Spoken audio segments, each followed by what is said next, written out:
32। আমি ছোটোবেলা থেকে আমার গল্পটা আমি ছোটোবেলা থেকে বলতে চাচ্ছি, সেটা হলো আমাদের দেশের বাড়ি, আমার জন্মস্থান হলো খুলনা বাগেরহাট। আচ্ছা। তো আমার নানা বাড়ি আর দাদা বাড়ির ডিফারেন্স 2 কিলো, মাঝখানে 2 কিলো। তো আব্বা এবং আম্মার সাথে আমাদের নানা এবং দাদা এদের সাথে মানে সামাজিকতা মানে অ্যাফেয়ার করে মানে অ্যারেঞ্জমেন্ট করে অ্যারেঞ্জমেন্ট ম্যারেজ যেটা বলে সেটা করেই বিয়ে হয়েছে। তো বিয়ে হওয়ার পরে আমরা জীবন বা চলতেছিল, আমি জন্মগ্রহণ করলাম। তো জন্মগ্রহণের পিছনে মানে আমি সংক্ষিপ্তভাবে বলতে চাচ্ছি যে যেটা বিয়ে শাদী হলো, আব্বা আম্মার সাথে বিয়ে শাদী হলো। যখন আমরা একটু বড় হলাম, বড় হওয়ার পরে দেখতাম যে আমার মা আমার দাদা বাড়িতে বেশি একটা থাকতো না। ম্যাক্সিমাম সময়তে যে কোনো কারণবশত যে কোনো কজে সে তার বাপের বাড়ি চলে যেত, নানা ঘরে চলে যেত। আবার নানারা কিছুক্ষণ পরে সকালবেলা চলে যেত কাছাকাছি বাসা, আবার দেখা যেত রাত্রে সন্ধ্যার দিকে আবার ফেরত দিয়ে গেছে। সন্ধ্যার দিকে যখন আবার ফেরত দিয়ে গেছে তখন আবার দেখা যেত মানে এই বাসা করতে আব্বা আবার টর্চার করতেছে, এরকম করতেছে। এরকম করতে করতে এক সময় দেখা যেত যে অনেক দিন গ্যাপ হয়ে গেছে, আব্বা আনতে যায় নাই, এরকম করে নাই, তো এরকম চলে গেছে। তো ওই সময়তে যে সময় কথা বলতেছে ওই সময়তে আমার জন্ম হয় নাই। আচ্ছা। আমাদের ফ্যামিলিতে একটা সবচেয়ে মানে একটা মানে ছিল যে সবার থেকে একটু আলাদা একটা ঘটনা ছিল। সেটা হলো যে সবার ফ্যামিলিতে যেরকম ছেলেদেরকে পছন্দ করে, যে আমার ছেলেটা আমার মানে বাচ্চা, আমার পুত্র বংশের যে হবে, বংশধর যে হবে সে মেয়ে হবে, এ ধরনের একটাই ছিল যে সে মেয়ে হবে। সবার যেরকম আশা থাকে ছেলের, কিন্তু আমাদের ফ্যামিলিতে আমাদের 5টা চাচি, আমার আব্বা বিয়ে করছে সবার পরে, আর অন্য চাচারা বিয়ে করছে আগে। তো সবারই একটা আশা ছিল যে সবারই মেয়ে হবে, কিন্তু কারোই মেয়ে হয় নাই, সবারই প্রথমে ছেলে হয়েছে। আমার বেলা তো ঠিক একই ধরনের। আমার বেলাতে একই ধরনের বলতে, তো আমি যখন পৃথিবীতে আসলাম তখন আমার দাদি মানে অনেক আমাদের যেহেতু বাগেরহাট বাড়ি, খানজাহান আলীর মাজার, এই সমস্ত হ্যান ত্যান অনেক জায়গা থেকে তাবিজ এগুলো তো এগুলো করছে যেন মেয়ে হয়। তো এরকম জাস্ট যখন আমার পৃথিবীতে আসার সময় হলো, আমার দাদা এবং নানা বাড়ি যাওয়া আসার যে পথটা সেটা ছিল নৌকাতে যাওয়া আসা করতে হতো। তো নৌকাতে যাওয়া আসা করার সময় ওই যাওয়ার সময়তে আমার দাদি গেছে দাদাকে খবর দিতে, যেরকম বৌমার পেন উঠছে, আর দাদা গেছে বাজারে, যেহেতু পেন উঠছে, যে কবিরাজ এলাকাতে তখন তাও ডাক্তার তেমন ছিল না, কবিরাজ যেগুলো ছিল এগুলাকে নিয়ে আসা হতো। কিন্তু নিয়ে আসার পরে যখন পেন উঠছে, যখন আসছে, তখন দাদাদেরকে খবর দিছে, এই নানাদেরকে খবর দিছে, নানারা আসছে। তো নানা বলছে কি যে তুমি আগে চলে যাও, আমি একটু বাজারঘাট করিনি, আমি একটু পরে আসি। আচ্ছা। তো নানি আগে চলে আসছে। নানি আগে চলে আসার পরে আসার মাঝখানে আমার আছে, মেজো খালার বাসা আছে। মেজো খালার বাসাতে নানি থেকে গেছে যে নানা একসাথে আসলে 2জন মিলে একসাথেই যাবে। তখন নানা বাজার করে আসছে। বাজার করে আসতে আসতে আল্লাহর রহমতে আমি পৃথিবীতে চলে আসছি। আমি যখন পৃথিবীতে আসছি, সবচেয়ে দুঃখজনক ঘটনা, আমার দাদি আমাকে কাপড়ে খাতাতে পেঁচায়, ছেঁড়া যে খাতায় আমার মা ডেলিভারি হওয়ার পরে যে রক্তমাখা যে কাপড় চোপড় যেগুলো ছিল, এগুলো সহকারে আমাদের বাসা, যে আমার দাদা বাসা যেটা, সেটা বাসার সামনে একটা পুকুর আছে। পুকুর আমাদের ওই দিক তো নারকেল সুপারি বাগানটা বেশি, বাগেরহাটে নারকেল সুপারি বাগানটা বেশি। ওই বাগানের ভিতরে একটা বেত বাগান আছে। ওই বেত বাগানের ভিতরে আমাকে ওই খাতা সহকারে আমাকে রেখে আসছে। যেখানে রেখে আসছে ওখান থেকে ওই পথ থেকেই আমাদের মানে বাড়িতে আসতে হবে। নানা নানি ওই পথে আসবে, ওই পথে আসতে হবে। নানা নানি ওই পথে আসতেছে। ওই পথে আসার সময়তে আপনার জাস্ট ইঁদুরের বাচ্চা বা এরকম যেরকম কান্নার একটা ছোট চিকন একটা শব্দ হয়, সন্ধ্যা হয়ে গেছে, এই ধরনের একটা শব্দ হচ্ছে। এ ধরনের একটা শব্দ হলে তখন নানি বলতেছে এরকম ব্যাপার, এরকম। তখন নানা আবার বলতেছে যে এলাকার ব্যাপার, গ্রাম অঞ্চলের ব্যাপার, সন্ধ্যা হয়ে গেছে, ডেলিভারির বাড়িতে এটা একটা পৈশাচিক ব্যাপার বা ভূত পেতনি এর ধরনের একটা কিছু হতে পারে। তুমি পিছনের দিক তাকাও না, তুমি সোজা সামনের দিক চলে আসো। সামনের দিক চলে আসে আমার দাদিকে জিজ্ঞেস করছে যে এই আমার নাতনি কই। তখন আমার দাদি সরাসরি কোনো কিছু না বলে সরাসরি উত্তর দিছে যে আপনার নাতনি মারা গেছে। মানে ছেলে হয়েছে বলে অপছন্দ করেছে। ছেলে হয়েছে বলে সে অপছন্দ করছে, সে নাতনি মারা গেছে। আমি জীবনে প্রথম শুনলাম এই ধরনের ঘটনা। নাতনি মারা গেছে। যখনই বলছে যে নাতনি মারা গেছে, তখনই আমার নানা এবং নানির সেন্সে কাজ করছে যে আমরা যে শব্দটা শুনে আসছি এবং এই বাড়িতে এই সমস্যাটা আছে, দৌড়ায় চলে গেছে ওখানে। যখন ওখানে চলে গেছে তখন আমি শুনছি যে আমার থেকে শিয়াল 4 থেকে 4.5 হাত দূরে ছিল শিয়াল। 4 থেকে 4.5 হাত দূরে শিয়াল ছিল যে আমাকে ই করবে, যে এখান থেকে এই ঘটনাগুলো কার কাছ থেকে শোনা আপনার পরবর্তীতে? এটা আমাদের বাড়ির সবার, আমাদের ফ্যামিলি, আমার সবাই ফুফু, জানে মানে। চাচা, আমাদের আচ্ছা, গল্প আমাদের করতো। রিলেটিভ যত, আমাদের পাড়া প্রতিবেশী যত যারা আছে সবার কাছ থেকে এটা শোনে। এবং তখন এটাই করার পরে আমার নানা করলো কি, বাড়িতে ওই আসার পরে নানিকে বললো যে আমার নাতনিকে যখন আপনার এরকম ওইরকম সমস্যা হলো, আমার নাতনিকে আপনার কাছে এখানে রাখবো না, আমার নাতনিকে আপনার এখান থেকে আমি নিয়ে চলে যাব। তা আমাকে নিয়ে তখন চলে ওই মা কি ওই অবস্থাতেই, মার ওই ব্লিডিং ওই অবস্থাতেই এই নৌকাতে করে নিয়ে আমাকে নিয়ে নানা বাড়িতে চলে গেল। নানা বাড়িতে আমরা 3 বছর আমি ছিলাম, 3 বছর নানা বাড়িতে ছিলাম। এই 3 বছরের ভিতরে আব্বা যায় নাই। তো আব্বা যায় নাই ভালো, আব্বা যায়, আব্বা কি করতেছে, আব্বা তার দাদা মানে আমার দাদি দাদা এদেরকে আবার আব্বার খুব ওবিডিয়েন্ট ছিল, মানে তাদের খুব কথাবার্তা শুনতো।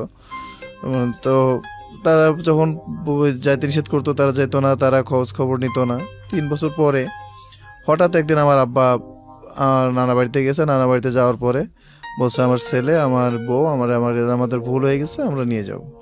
ঠিক আছে, নিয়ে যাবা। তখন নানা বলছে যে বাবা তুমি তো নিয়ে যাবো, আমি তোমার উপর তো কোনো নাই, তাহলে তুমি একটা কাজ করো, সেটা হলো যে আমি তোমার একটা চাকরির ব্যবস্থা করে দিতেছি।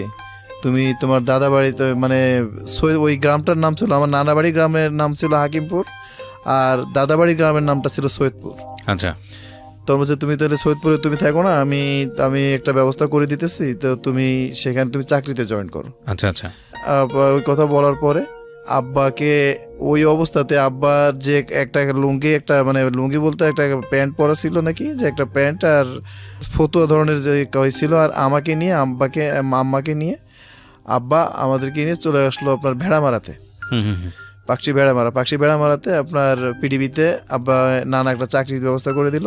তো এই চাকরিটা পিডিবিতে চাকরি করা অবস্থাতে এখানে মানে আব্বা অত্যন্ত লোভ করার পরে মানে এখানে যে তামার যে তারটার এগুলো হ্যানত্যান যেগুলো ছিল, এটা অন্য একজনের ইঞ্জিনিয়ারের সাথে যোগাযোগ করে এটা বিক্রি করে এখান থেকে চলে গেল। চলে যাওয়ার পরে এটা গোপন রাখার পরে তারপরে নানাকে বললো কি যে আব্বা আমার এই চাকরিটা ভালো লাগতেছে না, আমি অন্য একটা চাকরি, আপনি যদি পারেন তা আপনি একটু অন্য চাকরি করেন। আর আমার নানাদের আরেকটু বলে রাখি, সেটা হলো যে আমার নানারা ছিল উচ্চবিত্ত, আমাদের মানে আমরা যেরকম নিম্নবিত্ত, কিন্তু আমাদের নানারা ছিল উচ্চবিত্ত ছিল, তাদের পারিবারিক অবস্থাটা ভালো ছিল, আমাদের চেয়ে বেশ ভালো ছিল, এবং তাদের আত্মীয় স্বজনগুলোও খুব প্রভাবশালী ছিল। তো তখন বিমানবন্দরে যে তখন ডিরেক্টর ছিলেন হারুন সাহেব, তো হারুন সাহেব তখন আমার নানার একটা আত্মীয় ছিল, তো ওনাকে বলে তখন বিমানবন্দরে একটা চাকরির ব্যবস্থা করে দিল মাস্টার হলে। তখন জয়েন করলো সৈয়দপুরে। আচ্ছা। রংপুর সৈয়দপুরে জয়েন করে তখন আমাদেরকে নিয়ে ওখানে মানুষ করলো, ওখানে আমরা গেলাম, আমরা বড় হলাম, আমরা টুকটাক করে আমি হলাম, আমার বোনটা তখন হয় নাই, এও চলতেছে, আমি লেখাপড়া, আমি স্কুলে ভর্তি হলাম। স্কুলে ভর্তি হওয়ার পরে আমি ক্লাস 4 পর্যন্ত আমি সৈয়দপুর পর্যন্ত পড়ছি। আমি পড়াশোনার পরে আমি সৈয়দপুর থেকে আব্বাকে ট্রান্সফার দিল হলো ঢাকাতে। আচ্ছা। এর ভিতরে একটা সার্কুলার হওয়ার পরে যে সিকিউরিটি, বিমানবন্দর সিকিউরিটিটা আবার একটু খুব সেনসিটিভ এবং খুব মানসম্মত চাকরি। জি। তা তখন আম্মাকে একটা অ্যাপ্লিকেশন করলো, আম্মা সরাসরি যে কোনো উপায়ে আম্মা সরাসরি সুপারভাইজার ইন্টারভিউ এগুলো করে আম্মা সরাসরি সুপারভাইজারের চান্স পেলো, এই বিমানবন্দর সুপারভাইজারের চান্স পেলো। আর আব্বার ওই বছরই উনি কমিউনিকেশন থেকে কমিউনিকেশন রেডিও অপারেটর হলো, ইসিআর এর কমিউনিকেশন রেডিও অপারেটর হলো। রেডিও অপারেটর হওয়ার পরে আব্বারও প্রমোশন হলো, আম্মারও প্রমোশন হলো। প্রমোশন হওয়ার পরে কমিউনিকেশনের প্রমোশনটা নিতে গেলে আপনার একটা ট্রেনিং হয়, এবং সিকিউরিটিতে আপনার নিতে গেলেও একটা ট্রেনিং হয়, এবং এই ট্রেনিংটা দিতে হয় আপনার সিঙ্গাপুর থেকে। আচ্ছা। এবং এটা বিশ্বের টোটাল ট্রেনিংটাই হয়, এটা যত সিভিল এভিয়েশনের যত অফিসই হোক সেটা দিতে হয় সিঙ্গাপুর থেকে। তো এই ট্রেনিংটা ছিল 1 বছরের। আচ্ছা। তো ইতিমধ্যে যখন সময় হয়, ট্রেনিংটা যখন যায় তখন 98। আপনার তখন বয়স কত? আমি তখন ক্লাস 8-এ পড়েন। আমি ক্লাস 8-এ। তো 98-এ হওয়ার পর 97-এর আপনার মার্চের 13 তারিখে সম্ভবত আমার বোনের জন্ম হলো 97-এ। আচ্ছা। অর্থাৎ 98-এর 23শে জানুয়ারি আমার বোনের বয়স 9 মাস 11 দিন। আচ্ছা। চিঠি আসলো, আসার পরে আম্মারও একসাথে চিঠি আসলো। তখন আব্বা বলতেছে কি, তখন আমরা কাওলাতে কাওলা পি টাইপে আমরা তখন থাকি। আর আমাদের একটা গরু ছিল, গরুটা আব্বা খুব আদরের, গরুটা বাগেরহাট থেকে নিয়ে আসছিল। হুম। তো যে গরুটা খুব আদরে ছিল, সাদা গরু ছিল, এবং ওকে ওই আপনার সেই ধবলি, যে ধবলির রান গোয়ালে সে আমিনার সেই গল্প, এই কবিতার মতো ওকে ধবলি বলে ডাকতো। তো যাই হোক, এটা পরে বলি। তো ওই গরুর গোয়ালটা সামনে ছিল, আর ওই পি টাইপ আমরা বাসা নিতাম। তখন আম্মাকে বললো কি যে আমার আম্মার নাম হলো আমেনা, আব্বার নাম হলো আব্দুল জলিল। তখন বললো কি যে আমেনা, তুমি 9 মাসের বাচ্চাকে রেখে তুমি কিভাবে সিঙ্গাপুর যাবা? এই বাচ্চাকে দেখবে কে? একে খাওয়া দাওয়া এর দায়িত্ব নিবে কে? এটা বলার পর কে বললো এটা? বাবা বলছে আপনার? আমার আব্বা বলছে, আমার দাদা, ফ্যামিলির ম্যাক্সিমাম। এমন মানে ওনার কি আসলে যাওয়ার প্রয়োজন ছিল কিনা? না, যাওয়ার প্রয়োজনটা এটা বলি যে এটা যাওয়ার প্রয়োজনটা, তার কোনো প্রয়োজনই ছিল না, কারণ তার ওই বছর তার প্রমোশনের কোনো সিস্টেম নাই। কিন্তু সে ডিরেক্টর প্লাস সুপারভাইজার ডিরেক্টরদের সাথে যোগাযোগ করে, মানে তারা এভাবে সিস্টেমটা করছে যে স্বামী স্ত্রী একসাথে গেলে তাদের জন্য সুবিধা হবে, তারা সিস্টেমটা এভাবে করে, আম্মা এইভাবে আর কি সবাইকে কনভিন্স করে এইভাবে সিস্টেমটা করছে। মানে আপনার বাবাও যাবে, সেও যাবে। তারপরে বলার পরে ওটা গেল, যাওয়ার পরে আম্মাকে কোনোভাবে শুনতে পারলো না। শুনতে না পারার পরে সরাসরি আপনার, এটা হয়তো আপনি জানবেন যে বাংলাদেশের অন্যান্য ডোমেস্টিক যে এয়ারপোর্টগুলো আছে, ডোমেস্টিক এয়ারপোর্টগুলোর যিনি প্রধান থাকেন তিনি থাকেন ম্যানেজার, আর ঢাকা এয়ারপোর্টের তিনি চেয়ারম্যান। তো চেয়ারম্যান স্যারের কাছে গেলেন। চেয়ারম্যান স্যারের কাছে গেলে চেয়ারম্যান স্যারকে আব্বা বললেন কি যে স্যার এরকম ব্যাপার, আমি যদি আমিনাকে নিয়ে যাই, আমার তো 9 মাসের বাচ্চা স্যার, আমি 9 মাসের বাচ্চাকে নিয়ে কি করবো? তো স্যার এটা ক্যান্সেল করে, এটাই করে দেন, এর পরের বার আমি আসি, তার পরের বার আমিনা যাবে। এটা বলে আব্বা বাসায় আসছে, কাওলাতে আসছে। কাওলাতে আসার পরে আব্বা যখন বাসায় আসছে তখন সন্ধ্যা হয়ে গেছে। 23 তারিখে আব্বা চলে যাবে। আর এই ঘটনাটা হচ্ছে 19 তারিখের ঘটনা। আচ্ছা। তখন 19 তারিখের সন্ধ্যার সময়তে এটা ক্যান্সেল করছে।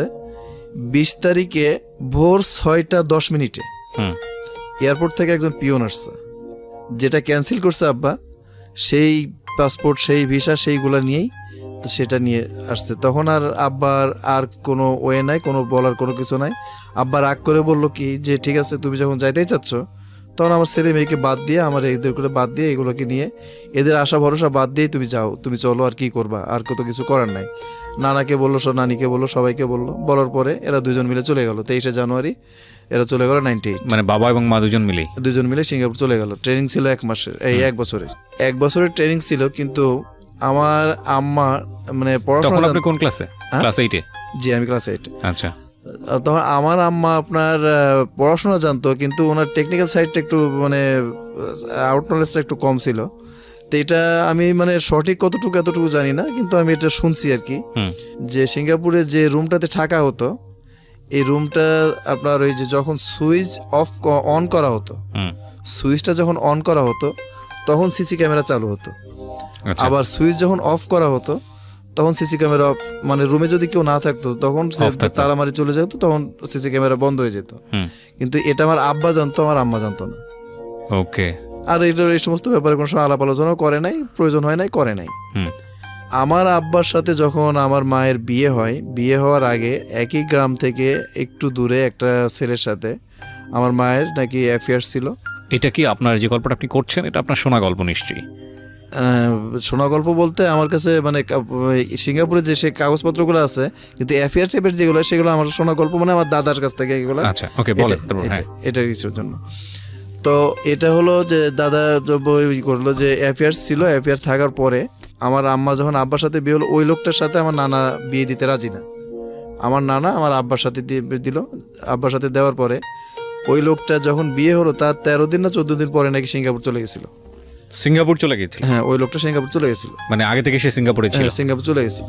আচ্ছা। কিন্তু আমার আম্মা নাকি কোরআন শরীফ টরিফ এগুলো নাকি ধর্ম নিয়ে নাকি প্রতিজ্ঞা করছিল যে আমি তোমাকে ছাড়া অন্য কাউকে বিয়ে করবো না, এই করবো না, তা করবো না, এই সমস্ত নাকি করছিল। করার জন্য তিনি সিঙ্গাপুর যান।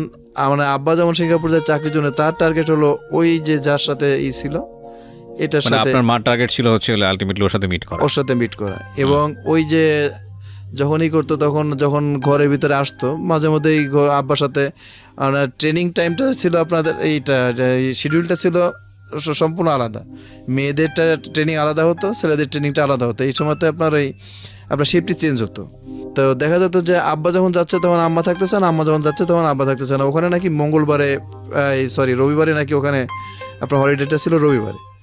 তো যাই হোক, ওরা আব্বার সাথে মাঝে মধ্যেই ওই লোকটার সাথে ক্রস হতো, যখন দেখা যাচ্ছে যে আব্বা অফিসের থেকে ট্রেনিং থেকে আসতেছে, আম্মা ট্রেনিংয়ে যাচ্ছে, আম্মা যখন ট্রেনিং যাচ্ছে তখন উনি সাথে যাচ্ছেন।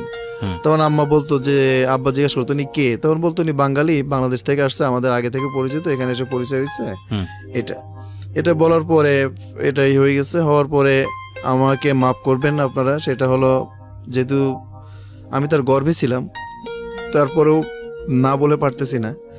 এই 8 মাস যখন চলে যায়, 8 মাসের সময়, 8 মাস যখন আব্বা যখন রিটার্ন আসে তার 3 থেকে 4 দিন আগে আম্মা এবং ওই লোকটাকে সে সম্পূর্ণ মানে অপ্রস্তুত অবস্থাতে সে দেখে বলতে কি মানে নিজের চোখে দেখে নাকি সিসি ক্যামেরায় ধরা না, নিজের চোখেই দেখে যে তার মানে গায়ে কাপড়টা নাই, শাড়িটা নাই। সেটা আমরা বুঝতে পারছি, আপনি অপ্রস্তুত অবস্থা বলতে সেটা বুঝিয়েছেন, বাট সিচুয়েশনটা কিভাবে ধরা পড়লো আসলে? না, সে নিজের চোখে দেখলো যে মানে অপ্রস্তুত অবস্থাতে, এবং মানে যেভাবে একটা ছেলে একটা মেয়ের সাথে মেলামেশা করে জাস্ট এইভাবেই দেখতে পারো। দেখেছে কোথায়? আপনাদের বাসাতে দেখেছে? সিঙ্গাপুরের বাসাতে দেখেছে? সিঙ্গাপুরের বাসাতে দেখেছে আব্বার সরাসরি। ওকে।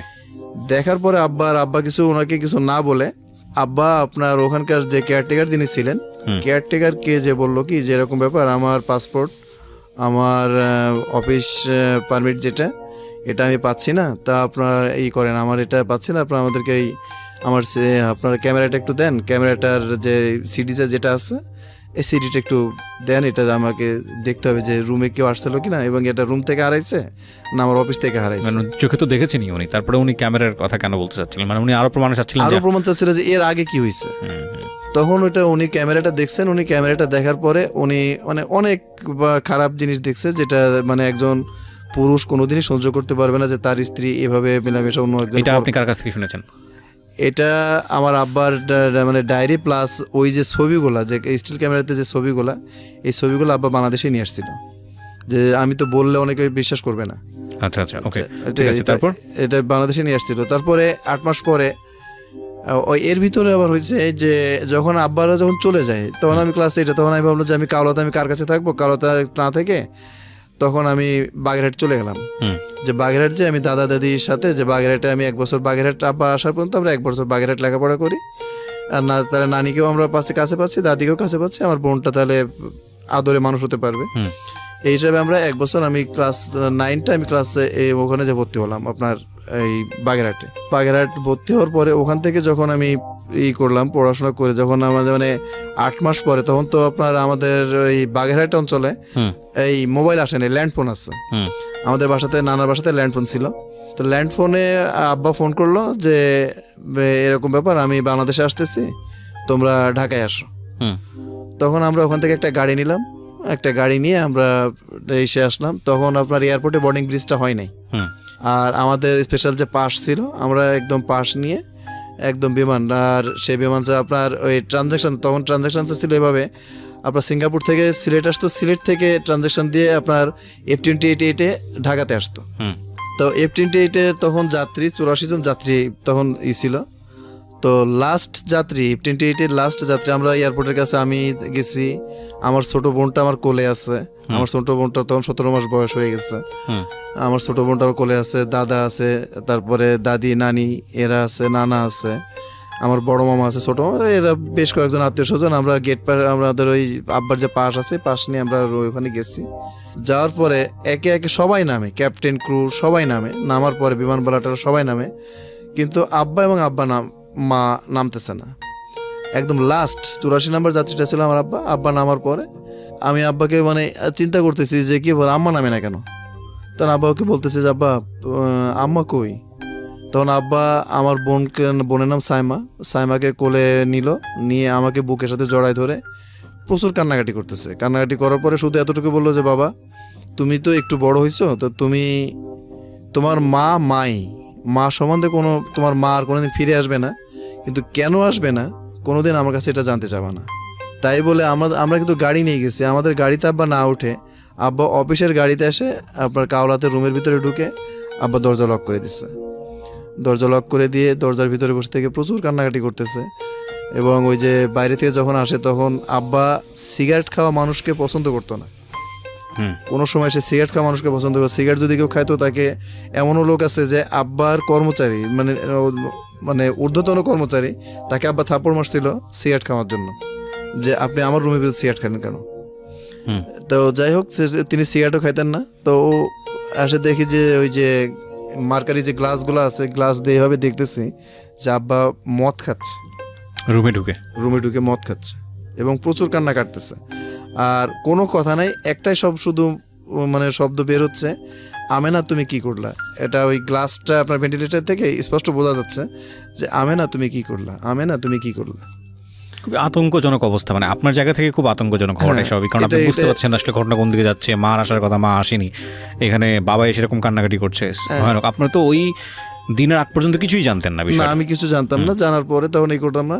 তো দাদা দাদি সবাই আব্বাকে জিজ্ঞেস করে, তো এটা কেউ তখন আব্বাকে বলে না। না বলার পরে 12-13 দিন পরে আমি জানলা থেকে দেখতেছি যে আব্বার যে ব্রিফকেস, যেটা আব্বার ব্রিফকেসের নাম্বারটা ছিল আপনার 5566।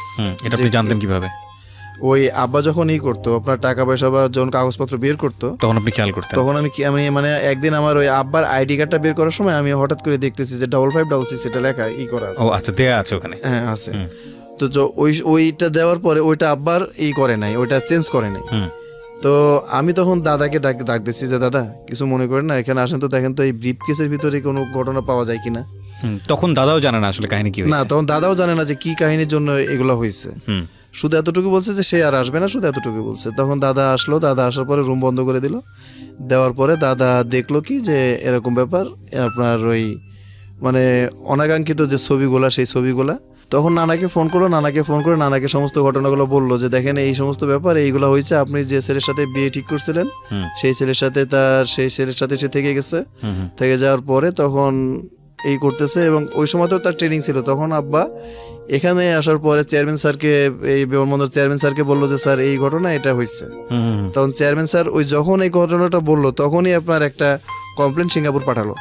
সিঙ্গাপুর পাঠানোর পরে তার চাকরি ওখান থেকে বাদ হয়ে গেল, সিভিল এভিয়েশন থেকে তার চাকরি বাদ হয়ে গেল, আমার চাকরি বাদ হয়ে গেল। আর ওই লোক চাকরি করতো আপনার শিপে চাকরি করতো। তখন ওই লোকের সাথে আপনার শিপে জব করতো, ওরা মনে হয় দুজনে মিলে পরে শিপে জয়েন করছে। তো জয়েন করার পরে পরবর্তীতে আস্তে আস্তে সংসার চলতেছে। সংসার চলার পরে ওখানে করার পরে ওখানে 2টা বাচ্চা হয়েছে। আমি সংক্ষেপে বলতেছি যে ওখানে 2টা বাচ্চা হয়েছে। মানে বাংলাদেশে আসেনি ওর পরে? না, বাংলাদেশে আসছে, কিন্তু ওই মোমেন্টে আর ওই মোমেন্ট আসে না। আম্মা প্রায় আমাদের সাথে মানে 98 আপনার আম্মার সাথে আমার দাদের লাস্ট দেখা হয়েছে 7-এ। এই 98-এর উনি গেছে বাংলাদেশে? বাংলাদেশ থেকে গেছে 98, আর আমাদের প্রথম 98-এর পরে আমাদের দেখা হয়েছে 7-এ। তখন ওনার একটা বাচ্চা, একটা ছেলে। এবং 13-তে যখন দেখা হয়েছে তখন ওনার আর একটা বাচ্চা, তখন মেয়ে। তখন আমার বোন যেটা, এই বোনটা মানে সবার কথা শুনতে পারতো, কিন্তু আমার এই মায়ের কথা কোনোভাবেই তার সামনে বললে সে একই কথা যে তুমি, এমনকি যদি মায়ের কোনো গানও শেখা হয় সরাসরি গানটা অফ করে দেয়, টিভিতে হোক যেখানে হোক, বা ওই মায়ের কোনো কথা হলে সেখান থেকে সে করে। আর সে সরাসরি মা বলে না, ডাইরেক্ট আমার মাকে বলে সে ডাইনি, যে ডাইনি সন্তানদেরকে খেয়ে ফেলছে, এরকম কথা বলে সে তাকে অপছন্দ করে। তো এরকম সময়তে আব্বা যখন সে বাংলাদেশে আসে, আম্মা যখন বাংলাদেশে আসে তখন আমরা বুঝতে পারি না যে সে বাংলাদেশে আসে, কিন্তু বাট যখন রিটার্ন যায় তখন যখন চাকরি করতো, তখন ওই ওখানকার যারা স্টাফ যারা ছিল আম্মার সাথে যখন চাকরি করতো, তখন তারা আমাদেরকে ফোন করে বলে কি যে তোমার আম্মু তো চলে যাচ্ছে, তো তোমরা কি দেখলে আসো, এয়ারপোর্টে আসো, ইমিগ্রেশন হতে তো বেশ সময় লাগবে, তো তোমরা আসো। তো আমার বোনকে আমরা বলতাম, বলার পর আমার বোন 2বার রাজি হয়েছে। 2বার রাজি হওয়ার পরে আমরা ওই যে ভিতরে যেখানে বোর্ডিং ব্রিজের লাস্ট যে এটা এই প্লারের গোড়ায় দাঁড়ায় আমার বোনটা প্রচুর কাঁদতেছে আর বলতেছে, দাদা আমার তো এই মায়ের হাত ধরার কথা তো আমার ছিল, দাদা আমি কেন হাত ধরতে পারলাম না? আজকে অন্য ছোট বাচ্চাদের বাচ্চা আমি কি অপরাধ করছিলাম দাদা? আমার মা এত খারাপ, আমি কি মায়ের পরিচয় কাউকে দিতে পারবো না দাদা? আমার যখন বিয়ে হবে, আমি যখন বড় হব, তখন আমার কি হবে? তখন আমি ওর কান্নাকাটি দেখে আমি তখন বললাম যে তুই চল এখান থেকে, চল, এখানে থাকতে হবে না। কত বছর পর মাকে দেখলেন আপনি? 98 থেকে আপনার 7, আপনার 2, 9 বছর পরে। 9 বছর পর। 9 বছর কোনো যোগাযোগ হয়নি? না, 9 বছরের যোগাযোগ বলতে উনি কিছু আপনার গিফট পাঠাতেন, তারপর চিঠিপত্র পাঠাতো, কিন্তু সেগুলো আমরা রিসিভ করতাম না, আমরা এটা আবার রিটার্ন দিয়ে দিতাম। আচ্ছা আচ্ছা। এটা করতে হবে যে। আর এর ভিতরে আরেকটা জিনিস হলো, সেটা হলো যে এই গাজীপুর মৌচাক যেটা মৌচাক স্কাউট গেটের সামনেই আব্বা এবং আম্মা আপনার চাকরি করার অবস্থাতে 8 কাঠা বাংলাদেশ মানে যেটা এই 33 শতকে যে কাঠা সেই হিসাবে 8 কাঠা 33 শতকে কাঠা না 33 শতকে বিঘা যেটা আর কি হ্যাঁ। সেই হিসাবে আর কি সরকারি হিসাবে 8 কাঠা জমি আপনার 8 এখানে কাঠা না 8 বিঘা 8 কাঠা। আচ্ছা তাহলে কাঠা হিসেবে তো আচ্ছা যাই হোক, অন্য হিসাব আপনার শতকের হিসেবে না যাওয়ার দরকার, আপনি 8 কাঠা জমি 8 কাঠা জমি হ্যাঁ। 8 কাঠা জমি এখানে কিনলো আপনার এই স্কাউটের গেটের মানে মেইন রাস্তাটার 1 নম্বর গেটটা হলো এইদিকে আর ডান দিকে যে যে বাড়িটা এটাই। এটাও মানে ওনাদের সম্পর্ক যখন ভালো ছিল তখন হ্যাঁ তখন থেকে এটা কিনে দুইজনের নামে কিনলো। হুম কেনার পরে তখন যখন এটা চলে গেল, চলে যাওয়ার পরে ওখান থেকে একদিন একটা বারবার একটা চিঠি আসে, এই সিঙ্গাপুর থেকে বারবার করে একটা চিঠি আসে। হুম বারবার করে একটা চিঠি আসার পরে আমি আমাকে বলি যে এই আমি ওই চিঠিগুলো রিটার্ন দিই। রিটার্ন দেওয়ার পরে তখন আমার ছোট মামার সাথে এই এই যে এই সমস্ত ঘটনাগুলো ঘটছে, ঘটনার পরে নানা বাড়ির সাথে সম্পর্ক শেষ হয়ে গেছে। শেষ হয়ে যাওয়ার পর কিন্তু আমার ছোট মামার সাথে আমাদের একটু কথাবার্তা চলতো, মানে আমার চলতো, ছোট মামাকে খুব আদর করতো। উনি কুয়েতে থাকে এখন। তো ছোট মা বলতেছে, বাবা দেখো না তোমার মার তেমনও কোনো বিপদ হতে পারে, তা চিঠিটাতে কি লিখছে এটা একটু তুমি, আমি পড়তেছি তুমি শোনো। হুম তখন ওই চিঠিতে লিখছে যে বাবা জাহিদ, আমি তো জীবনে একটা ভুল করছি যে সংসার ছেড়ে আসছি। তো তোমরা যদি বাবা এই জমিটা যদি তোমরা না ছাড়ো তাহলে আমার এই সংসারটা, আমি যে এখন যে সংসারটা করতেছি এটাও আমার টিকবে না। আর এই সংসারটা যদি আমার না টিকে আমি কোথায় যাব? মানে জমিটা চাচ্ছে সে, জমিটা চাচ্ছে মানে ওই যে লোক যে বিয়ে করছে সে প্রেশার ক্রিয়েট করে করছে তার উপরে যে এই জমি আমাদেরকে, মানে মায়ের জমিতে আমরা পাবো 4 জন, ওখানে হলো 2 জন, আমরা হলো 2 জন, কিন্তু সে আমাদের 2 জনকে দিবে না, সে টোটাল ওনাকে দিবে। আচ্ছা এই কথাটা আব্বার কানেও যায়, আব্বা শোনে। আব্বা শোনার পর আব্বা মানে একটু খারাপ ভাবাটাই বললো যে বাবা যে রাস্তাঘাটে চলতেছো, চলার সময় তো অনেক সময় পায়খানা প্রস্রাবও লাগে, দেখা যাচ্ছে যে তুমি ওই বাড়ির সামনে যাই তোমাকে প্রস্রাব করতে হচ্ছে, তুমি যদি মরেও যায় রাস্তার পরে পড়ে মরে যাও, কিন্তু বাবা তুমি ওই জমির ভিতরে, আমি যতদিন বেঁচে আছি ততদিন তুমি ওই জমির ভিতরে যাবে না। তোমার মাকে বলে দাও যে ওই জমিতে যা খুশি সে করতে পারে, যখন খুশি তখন সে নিতে পারে, আমি জমিতে কোনোদিন যাবো না। এটা হলো মৌচাকের জমি, এখনো জমিটা আছে, সেখানে তারা ই করছে, বাড়ি করছে। তার অংশের সাথে তারা মানে যে 4 কাঠা, আপনাদের অংশটা কি করছেন? বাবার অংশ? আমাদের অংশটা আমরা টিন সেট করে রেখে দিয়েছি, কোনো ভাড়াটা কিছু না, টিন সেট করে রেখে মানে দিয়েছি। পাশাপাশি? হ্যাঁ একসাথে, জমিটা একসাথেই, একই সাথে। ভয়ঙ্কর অবস্থা। যাই হোক, আমরা ধারাবাহিকভাবে যাবো সামনের দিকে। তারপরে এটা করার পরে ওইভাবে আছে, ওই জমিতে আমরা যাই নাই। ওটা যাওয়ার পরে এটা গেল, যাওয়ার ইসের পরে এটা মানে এই মায়ের গল্পটা এভাবে শেষ হলো। হ্যাঁ এখন কথা হলো যে আব্বার যে সিগারেট খেতো না, আব্বার সে এখনো প্রত্যেকদিন সে ড্রাগস করতো। তখন আমি চেয়ারম্যান স্যারের কাছে একদিন আসলাম, বিমানবন্দর চেয়ারম্যান স্যারের কাছে আসলাম যে আঙ্কেল এরকম ব্যাপার, আব্বাকে তো কোনোভাবে করা যাচ্ছে না, তো কি করব? তো তখন উনি বললো যে আমি 1 মাসের ছুটির ব্যবস্থা করে দিতেছি, তুমি জেলখানাতে দাও বা রিয়াবে দাও। আচ্ছা। তো এই যে আপনার এসে বনানীতে যে মুক্তা আছে, হ্যাঁ ওই মুক্তাতে দিলাম 1 মাসের জন্য, মুক্তাতে দিলাম। মুক্তাতে দেওয়ার পরে একটু চেঞ্জ হলো, চেঞ্জ হওয়ার পরে ওই বাসায় গেল, বাসায় যাওয়ার পরে আবার যাতে। কিন্তু ওনার একটা অভ্যাস হলো যে উনি কারোর সাথেই মোবাইলে হোক যা হোক উনি কারোর সাথে কথা বলে না। আচ্ছা। ওই আপনার ওয়্যারলেস আছে, বিমানবন্দর থেকে যদি ওয়্যারলেসে ফোন করে তো ওয়্যারলেস। আর আব্বার অফিসটা কিন্তু আপনার এখন এখানে না, এই যে ঢাকা বিমানবন্দর এখানে না, অফিসটা কিন্তু আশুলিয়াতে। আচ্ছা। আশুলিয়াতে আপনার একটা আউটার মার্কেট অফিস আছে, যেখান থেকে আপনার বিমানকে সিগন্যাল দেওয়া যায় তোমাকে এই পথে যেতে হবে। আব্বাকে ওখানে, তখন আমি চেয়ারম্যান স্যারকে বলে যে দেখি যদি এখানে আনতে পারি তাহলে হয়তো নেশাটা একটু কাটবে, ওই বিমান থেকে নামাতে পারবে না বা কাছাকাছি পাবে না, এটাই করতে পারবে। ওখানে নিয়ে যাওয়ার পরে দেখা গেল কি যে বন্ধু বান্ধবরা ওই যায়, এই বন্ধু বান্ধবরা যাওয়ার পরে এরা সাথে করে নিয়ে যায়, ওই কমছে, কিন্তু ওই এটাই করতে পারে না, সম্পূর্ণটা এখনো করতে পারে না। এমনকি আমি বলছি যে আব্বা তুমি বিয়ে করো, সে বিয়ে করতেও রাজি না। একই কথা, না তুমি, আমি বিয়ে করবো না, বিয়ে করে তোমরা করো, তুমি করো, তোমাকে বিয়ে করো, আমার একটা মেয়ে আছে, তুমি খাল কেটে কুমির আনো না, একবার তোমরা যার পেটে ছিল সেই তোমাদেরকে বাদ দিয়ে চলে গেছে, তোমরা আবার এটা আবার করতেছো কেন? এটা সে দাদার কথা শুনলো না, কারোর কথা, মানে আজ পর্যন্ত তাকে আমরা বিয়ে দিতে পারলাম না। এবং তার কাজ হলো যে সে 5টার সময় অফিস থেকে গাড়িতে রেখে আসে আপনার আশুলিয়া, রেখে আসার পরে রুমের ভিতরে ঢুকে রুমটা লক করে দেয়। রুমটা লক করে দিয়ে সকালবেলায় আবার গোসল টোসল করে প্যান্ট শার্ট পরে আবার রুম থেকে বের হয়ে চলে আসে। আর ফ্রিজের ভিতর মদের বোতলগুলো ফ্রিজের ভিতরে থাকে, যখন খাওয়ার দরকার চাবি তার কাছে থাকে, চাবি করে চাবিতে। এর মাঝে আমার বোন রাগ করে একটা ফ্রিজ ভেঙে ফেলছিল। তা আমার বোনটাকে সে যথেষ্টই ভালোবাসে, তারপরে তাকে কিছু বলে না, আবার একটা ফ্রিজ কিনছে, কিন্তু মদটাকে তাকে বাদ দিতে পারিনি। এসএসসি পরীক্ষা আমি দিলাম, এসএসসি পরীক্ষাতে আমি খুব ভালো রেজাল্ট করলাম, আমি A+ পেলাম। মানে ভালো রেজাল্ট বলতে ওই সময় A+, এখন গোল্ডেন 5 যেমন, ওই সময় A+ পেলে মোটামুটি ভালো বলতো সবাই যে না সে A+ পাইছে। জি। তো A+ পেলাম। A+ পাওয়ার পরে রাজশাহীতে এর ভিতরে আবার ঘটনা হলো, এর ভিতরে আবার একটা ঘটনা হলো যে বাড়িতে মানুষের সাথে দেখা হলে জিজ্ঞাসা করে যে কিরে তুই কেমন আছিস বা তোরা কেমন আছিস, তোরা কি করতেছিস। কিন্তু আমার বোনটার সাথে যখন দেখা হতো তখন ও সবাই জিজ্ঞেস করতো তোর মা কোথায় আছে। তো ও খুব কান্নাকাটি করতো এই কথা শুনে যে মানুষের সাথে এটাই করার পরে এটাই করবে। আর চাচিরা তখন করলো কি, আমার বোনটাকে আস্তে আস্তে দেখলাম যে মানে কাজের উপর একটা, মানে তার লেখাপড়া বাদ দিয়ে তাকে কাজের উপর একটা করতেছে, সে তাকে কাজ করাচ্ছে, এখান থেকে পানি আনো, সে যতটুকু পারবে না, তার বয়স কম, সে যতটুকু পারবে না তার থেকে বেশি করতেছে, মানে সিনেমার মতো তাকে দিয়ে এই ছোটোখাটো কাজগুলো করাচ্ছে। এরকম করার পরে তখন ওখানে লাস্ট একটা জন্মদিন ছিল আপনার 2013-র 21শে ফেব্রুয়ারির, আপনার আমার চাচাতো ভাই, আমার আপন চাচাতো ভাই 21শে ফেব্রুয়ারি।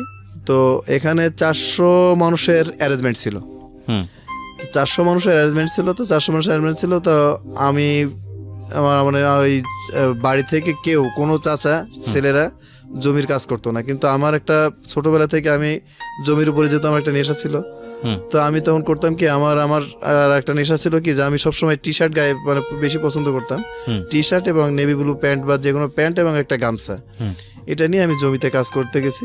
তো কাজ করে আসতে আমার মোটামুটি 4টা 4:30 বেজে গেছে। এর ভিতরে অনুষ্ঠান যে হয়েছে, অনুষ্ঠান হওয়ার ভিতরে আমি জানি যে বাড়িতে আমি যেহেতু কাজ করতেছি, পানি সেচ দিচ্ছি, ইরিগেশন চলতেছে, যে কারেন্ট যদি না থাকে তা সেচের সমস্যা হতে পারে। তা আমি পরে যাই, খাওয়া দাওয়া তো পরেও করা যাবে। আমি বাসায় গেছি, বাসায় যাওয়ার পরে তখন 450 মানুষেরই এখানে আপনার আইটেম ছিল আপনার মুগের ডালের সাথে হলো চর্বি, আর হলো মুরগির রোস্ট, গরুর মাংস, এবং যারা গরু খায় না তারা খাসি। তো সবাই খাওয়া দাওয়া করছে। সবাই খাওয়া দাওয়ার পরে আমার রুমের ভিতরে একটা গাবলার ভিতরে একটা বাটিতে করে একটু আপনার মুরগির রোস্ট দেয় নাই, আপনার এমনি মাংস দিছে, আপনার মুগের ডাল দিছে, দিয়ে একটা গাবলাতে করে আমার রুমের ভিতরে খাবারটা দিয়ে গেছে আমাদের 2 ভাই বোনের জন্য। অথচ আমার বোন কিন্তু বাসায় আছে, আমার বোনকে আমার চাচি খাইতে দেয় না। প্রোগ্রামটা কিসের ছিল? জন্মদিনের। কার জন্মদিন? আমার এই চাচাতো ভাইয়ের জন্মদিন। আচ্ছা, হ্যাঁ। তখন আমার বোন ওই খাবার পাওয়ার পরে সে কষ্টের ওই প্রোগ্রামের দিকে সে যায় নাই, সে রুমের ভিতরে এসে কান্নাকাটি করতেছে। তখন আমি এসে হাত পা ধুয়ে রুমের ভিতরে যে দেখেছি সে প্রচুর কাঁদতেছে। কি ব্যাপার দাদু, তুমি কাঁদতেছো কেন? আমি ওকে দাদু বলে ও আমাকে দাদু বলে বলছে দাদু তুমি কাঁদতেছো কেন? বলছে দাদু আজকে 400 মানুষের দেখো দাদু, 400 মানুষের মুরগির রোস্ট খাইছে দাদু। আজকে যদি আমার মা থাকতো দাদু, আমি কি মুরগির রোস্ট পাইতাম না? দেখো দাদু আমাদেরকে খাবার দিয়ে গেছে, আমার এই খাবার দিয়ে গেছে, আমাদেরকে আমাকে মুরগির রোস্ট আমাকে দেয় নাই। তখন আমার গায়ে কাদা ছিল বেস্ট, আমি সম্পূর্ণভাবে মানে গোসল করবো, কোনো রকম হাত পা ধুইছি। তখন আমি বলছি দাদু তুমি চলো, আমি তোমাকে মুরগি আমি হোটেল থেকে খাওয়া, তখন এই গ্রিল এগুলো পাওয়া যেত না। তো আমি তখন হোটেলে আসলাম, হোটেলে আসার পরে ওকে মুরগি নিলাম, ওকে মুরগি নেওয়ার পরে ওকে বললাম যে তুমি যতক্ষণ পারো ততক্ষণ তুই মুরগি খাও। তো আমার একটা ফ্রেন্ড ছিল ওই সময়, তো আমার একটা ফ্রেন্ড ছিল আলম নাম। তখন আমাকে জিজ্ঞেস করলো তোর কী হয়েছে? তখন আমি বললাম যে দেখ এই ঘটনা ঘটছে। তখন আমার বোনটাকে ও বাড়িতে পাঠাই দিল পরে ও আমাকে বললো কি যে চল এক জায়গায় ঘুরে আসি, তোর মনটা ভালো লাগবে। তারপর আমি তো গোসল টোসল করি নাই, আমার গায়ে কাদা, তো ওকে তাহলে আমি বাসায় রেখে আসি, তারপরে গোসলটা করে আসি। বলছে গোসল করা লাগবে না, তুই মোটরসাইকেল নিয়ে যা তুই ওকে রেখে আসি, তুই কর। তো আমাকে রেখে আসলো, ওকে রেখে আসলাম। রেখে আসার পরে আলম আমাকে নিয়ে গেল আপনার একটা মানে জীবনের প্রথম ভুল যেখান থেকে শুরু হলো, এটাই হলো প্রথম ভুল যেটা শুরু হলো, সেটা হলো সে আমাকে নিয়ে গেল একটা ড্রাগসের একটা জায়গাতে যেখানে হিরোইন সেবন করা খাওয়া হয়। কোন ক্লাসে পড়তেন ওই সময়টাতে? ওই তখন আমার এসএসসি হয়েছে, আমি ইন্টার ফার্স্ট ইয়ারে। ইন্টার ফার্স্ট ইয়ারে। ওকে। আপনার বোন তখন, আপনার বোনের সাথে আপনার বয়সের ডিফারেন্স কত? আমার বোনের সাথে ওর বয়সের বেশি না, মাত্র 2 বছর। ও পড়াশোনা করছে তখন? হ্যাঁ, ও পড়াশোনা করছে। আচ্ছা ঠিক আছে, হ্যাঁ বলেন। তারপর তো করার পরে আপনার করতেছে, তখন আমি তখন ওকে বলতেছি যে তুই আমাকে এখানে নিয়ে আসলি কেন? তখন বলছে তুই একটা কাজ কর, তুই কিছু মনে করিস না, তুই আমাকে শত্রু ভাবিস না, তোর যে কষ্ট সেই কষ্টটা আমি বুঝতে পারতেছি। তখন আমাকে বললো কি যে আমি যেভাবে টান দেব তুই জাস্ট এভাবে টান দিবি, তাহলে তোর আর যে বাড়িতে যে ঘটনা তোর ঘটছে এই ঘটনা তোর আর মনে থাকবে না, তোর আর থাকবে না। তা ও যেভাবে করার পরে আমাকে বলার পরে ও সব রেডি করার পরে নতুন টাকা দিয়ে বা সব কিছু তৈরি করার পরে আমি প্রথম একটা টান দেওয়ার পরে আমি সকালবেলা খেয়ে দিয়ে আমি জমিতে গেছি। তারপরে আমার বাসায় এসে আমি কিছু খাইনি, কিন্তু টান দেওয়ার সাথে সাথে আমার প্রচুর পরিমাণ বমি হলো। বমি হওয়ার পরে ও কিছুক্ষণ পরে আমাকে ঠান্ডা পানি, তারপর একটা ডাব, এগুলো খাওয়ানোর পরে দ্বিতীয় টানটা যখন আবার দিল তখন আর বমি টমি আর হলো না। এভাবে আমি 3-4টা টান দিলাম। আমি 3-4টা টান দেওয়ার পরে তার মানে আপনি কি হিরোইন সেবন করলেন? হ্যাঁ, সেবনটা করলাম। সেবনটা করার পরে তখন সত্যি সত্যি আমার মনে হচ্ছে যে আমার কোনো কষ্ট নাই, আমি কেমন যেন আমি উঠতেছি, এরকম একটা যে আমি আমার পা মাটিতে নাই, আমি যে আমার কিছু হয় নাই, আমার এরকম একটা চিন্তা ভাবনা হচ্ছে। পরের দিন আবার ডাকলো, আবার গেলাম, আবার যে খেলাম। দ্বিতীয় দিন মানে এভাবে 3 দিন আমি খেলাম। 3 দিন খাওয়ার পরে দেখি যে আমার প্রচুর পরিমাণ মানে না ওই সময়টায় প্রচুর পরিমাণ হাসি আসতেছে, আর গায়ের ভেতর কেমন যেন একটু চুলকানি এরকম লাগতেছে।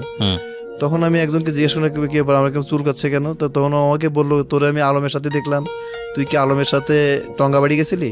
তো বলছে হ্যাঁ, আমি তো টঙ্গাবাড়ি গেছিলাম। তা আলম কি তোরে কিছু খাওয়াইছে? তো বলছে হ্যাঁ খাওয়াইছে, কিন্তু আমি জাস্ট এভাবে করছি যে ওই সময়তে আপনি আর বিশ্বাস করবেন না যে আমি হিরোইন জিনিসটা ওই আলমের সাথে ওইটাই ফার্স্ট দেখছি, আমি আগে কোনো সময় হিরোইন দেখিনি। আচ্ছা। তা আমি বলছি আমাকে এই জিনিস এইভাবে খাওয়াইছে, এটাই করছে, করার পরে আমাকে করছে। তখন বলছে যে কাল থেকে আলমের সাথে যাওয়ারও দরকার নাই, এটা বাদ, এটাই করবি না। তো এটা গেল। তখন আমি আর আলমের সাথে গেলাম না, জমি জমা যেটা যা করার এটা করলাম। মানে জমিতে সবসময় কাজ করি, কাজ করার পরে তখন দেখলাম যে যখন আমার বোনটাকে কাজের মেয়ে হিসাবে ব্যবহার করা হচ্ছে, তখন আমি একদিন আব্বাকে বললাম কি, আব্বা আপনি তো ঢাকায় আছেন, আপনি একটা কাজ করেন, আপনি রাজশাহীতে ট্রান্সফার নেন। রাজশাহীর পরিবেশটা ভালো। রাজশাহীতে আমরা তো সবসময় পেপার পত্রিকা পড়ি, কোনো না কোনো জায়গাতে খুন খারাপি হয়ে থাকে, কিন্তু রাজশাহীতে কিন্তু খুন খারাপিটা খুব কম হয়ে থাকে এবং পলিটিক্যাল গ্যাঞ্জামটা খুব কম হয়ে থাকে। এবং রাজশাহী এয়ারপোর্টটা ছোট আছে, আপনার জন্য সুবিধা হবে, আপনি রাজশাহী এয়ারপোর্টটা নেন, আপনি ট্রান্সফার নেন, আপনি রাজশাহী এয়ারপোর্টে নেন। তো বলছে যে দেখি তাহলে আমি ঢাকায় যাই। বলছে কেন? তখন আমি আব্বাকে বললাম কি যে এই ব্যাপার এই হয়েছে। মানে আপনার সঙ্গে? হ্যাঁ, আমার সঙ্গে এইগুলো হয়েছে। ও এর ভিতরে আপনাকে আরেকটা যেটা বলতে ভুলে গেছি, এই যে সমস্ত গল্পের ভিতরে আমার যে ফুপু, সেই ফুপু কিন্তু আমার ওই যে বোনকে দুধ খাওয়াইছে, আমাকে ভাত খাওয়াইছে, আপনাদেরকে লালন পালনের জন্য যা করা পালন দরকার করছে। এই ফুপুকে আমরা যখন ফুপু বলি তখন ফুপু চোখ দিয়ে দেখি যে ফুপুর চোখ দিয়ে পানি পড়ে। আমি বলছি কি ব্যাপার ফুপু, তুমি পানি পড়ে কেন? বলছে আমি কি তোদের মা হতে পারবো না? তো বলছে অবশ্যই তুই পারবো না কেন, তুমি অবশ্যই পারবা। তো তো বলছে আজ থেকে আমাকে আর ফুপু বলবি না, আজ থেকে তোরা দুজন মিলে আমাকে মা বলবি, এবং তোরা রাজশাহী যাচ্ছিস, আমাকে রাজশাহী নিয়ে চল। তখন আমরা রাজশাহী গেলাম। তখন আমি ফুপুকে বললাম যে ফুপু, আমি তো এই যে ফসলটা এখন আছে ইরি মৌসুম, তো ইরিটা আমি তুলে দিয়ে তারপর আমি যাব, তাহলে তুমি আর সাইমা, মানে আমার বোন, তুমি সাইমা আর আব্বা তোমরা তাহলে আগে যাও রাজশাহীতে। বাগেরহাটে আমি থাকলাম, আমার বোন, আমার ফুপু, আমরা এরা রাজশাহী চলে আসলো। রাজশাহী আসার পরে প্রথমে কোয়ার্টার ছিল, কোয়ার্টার নিল।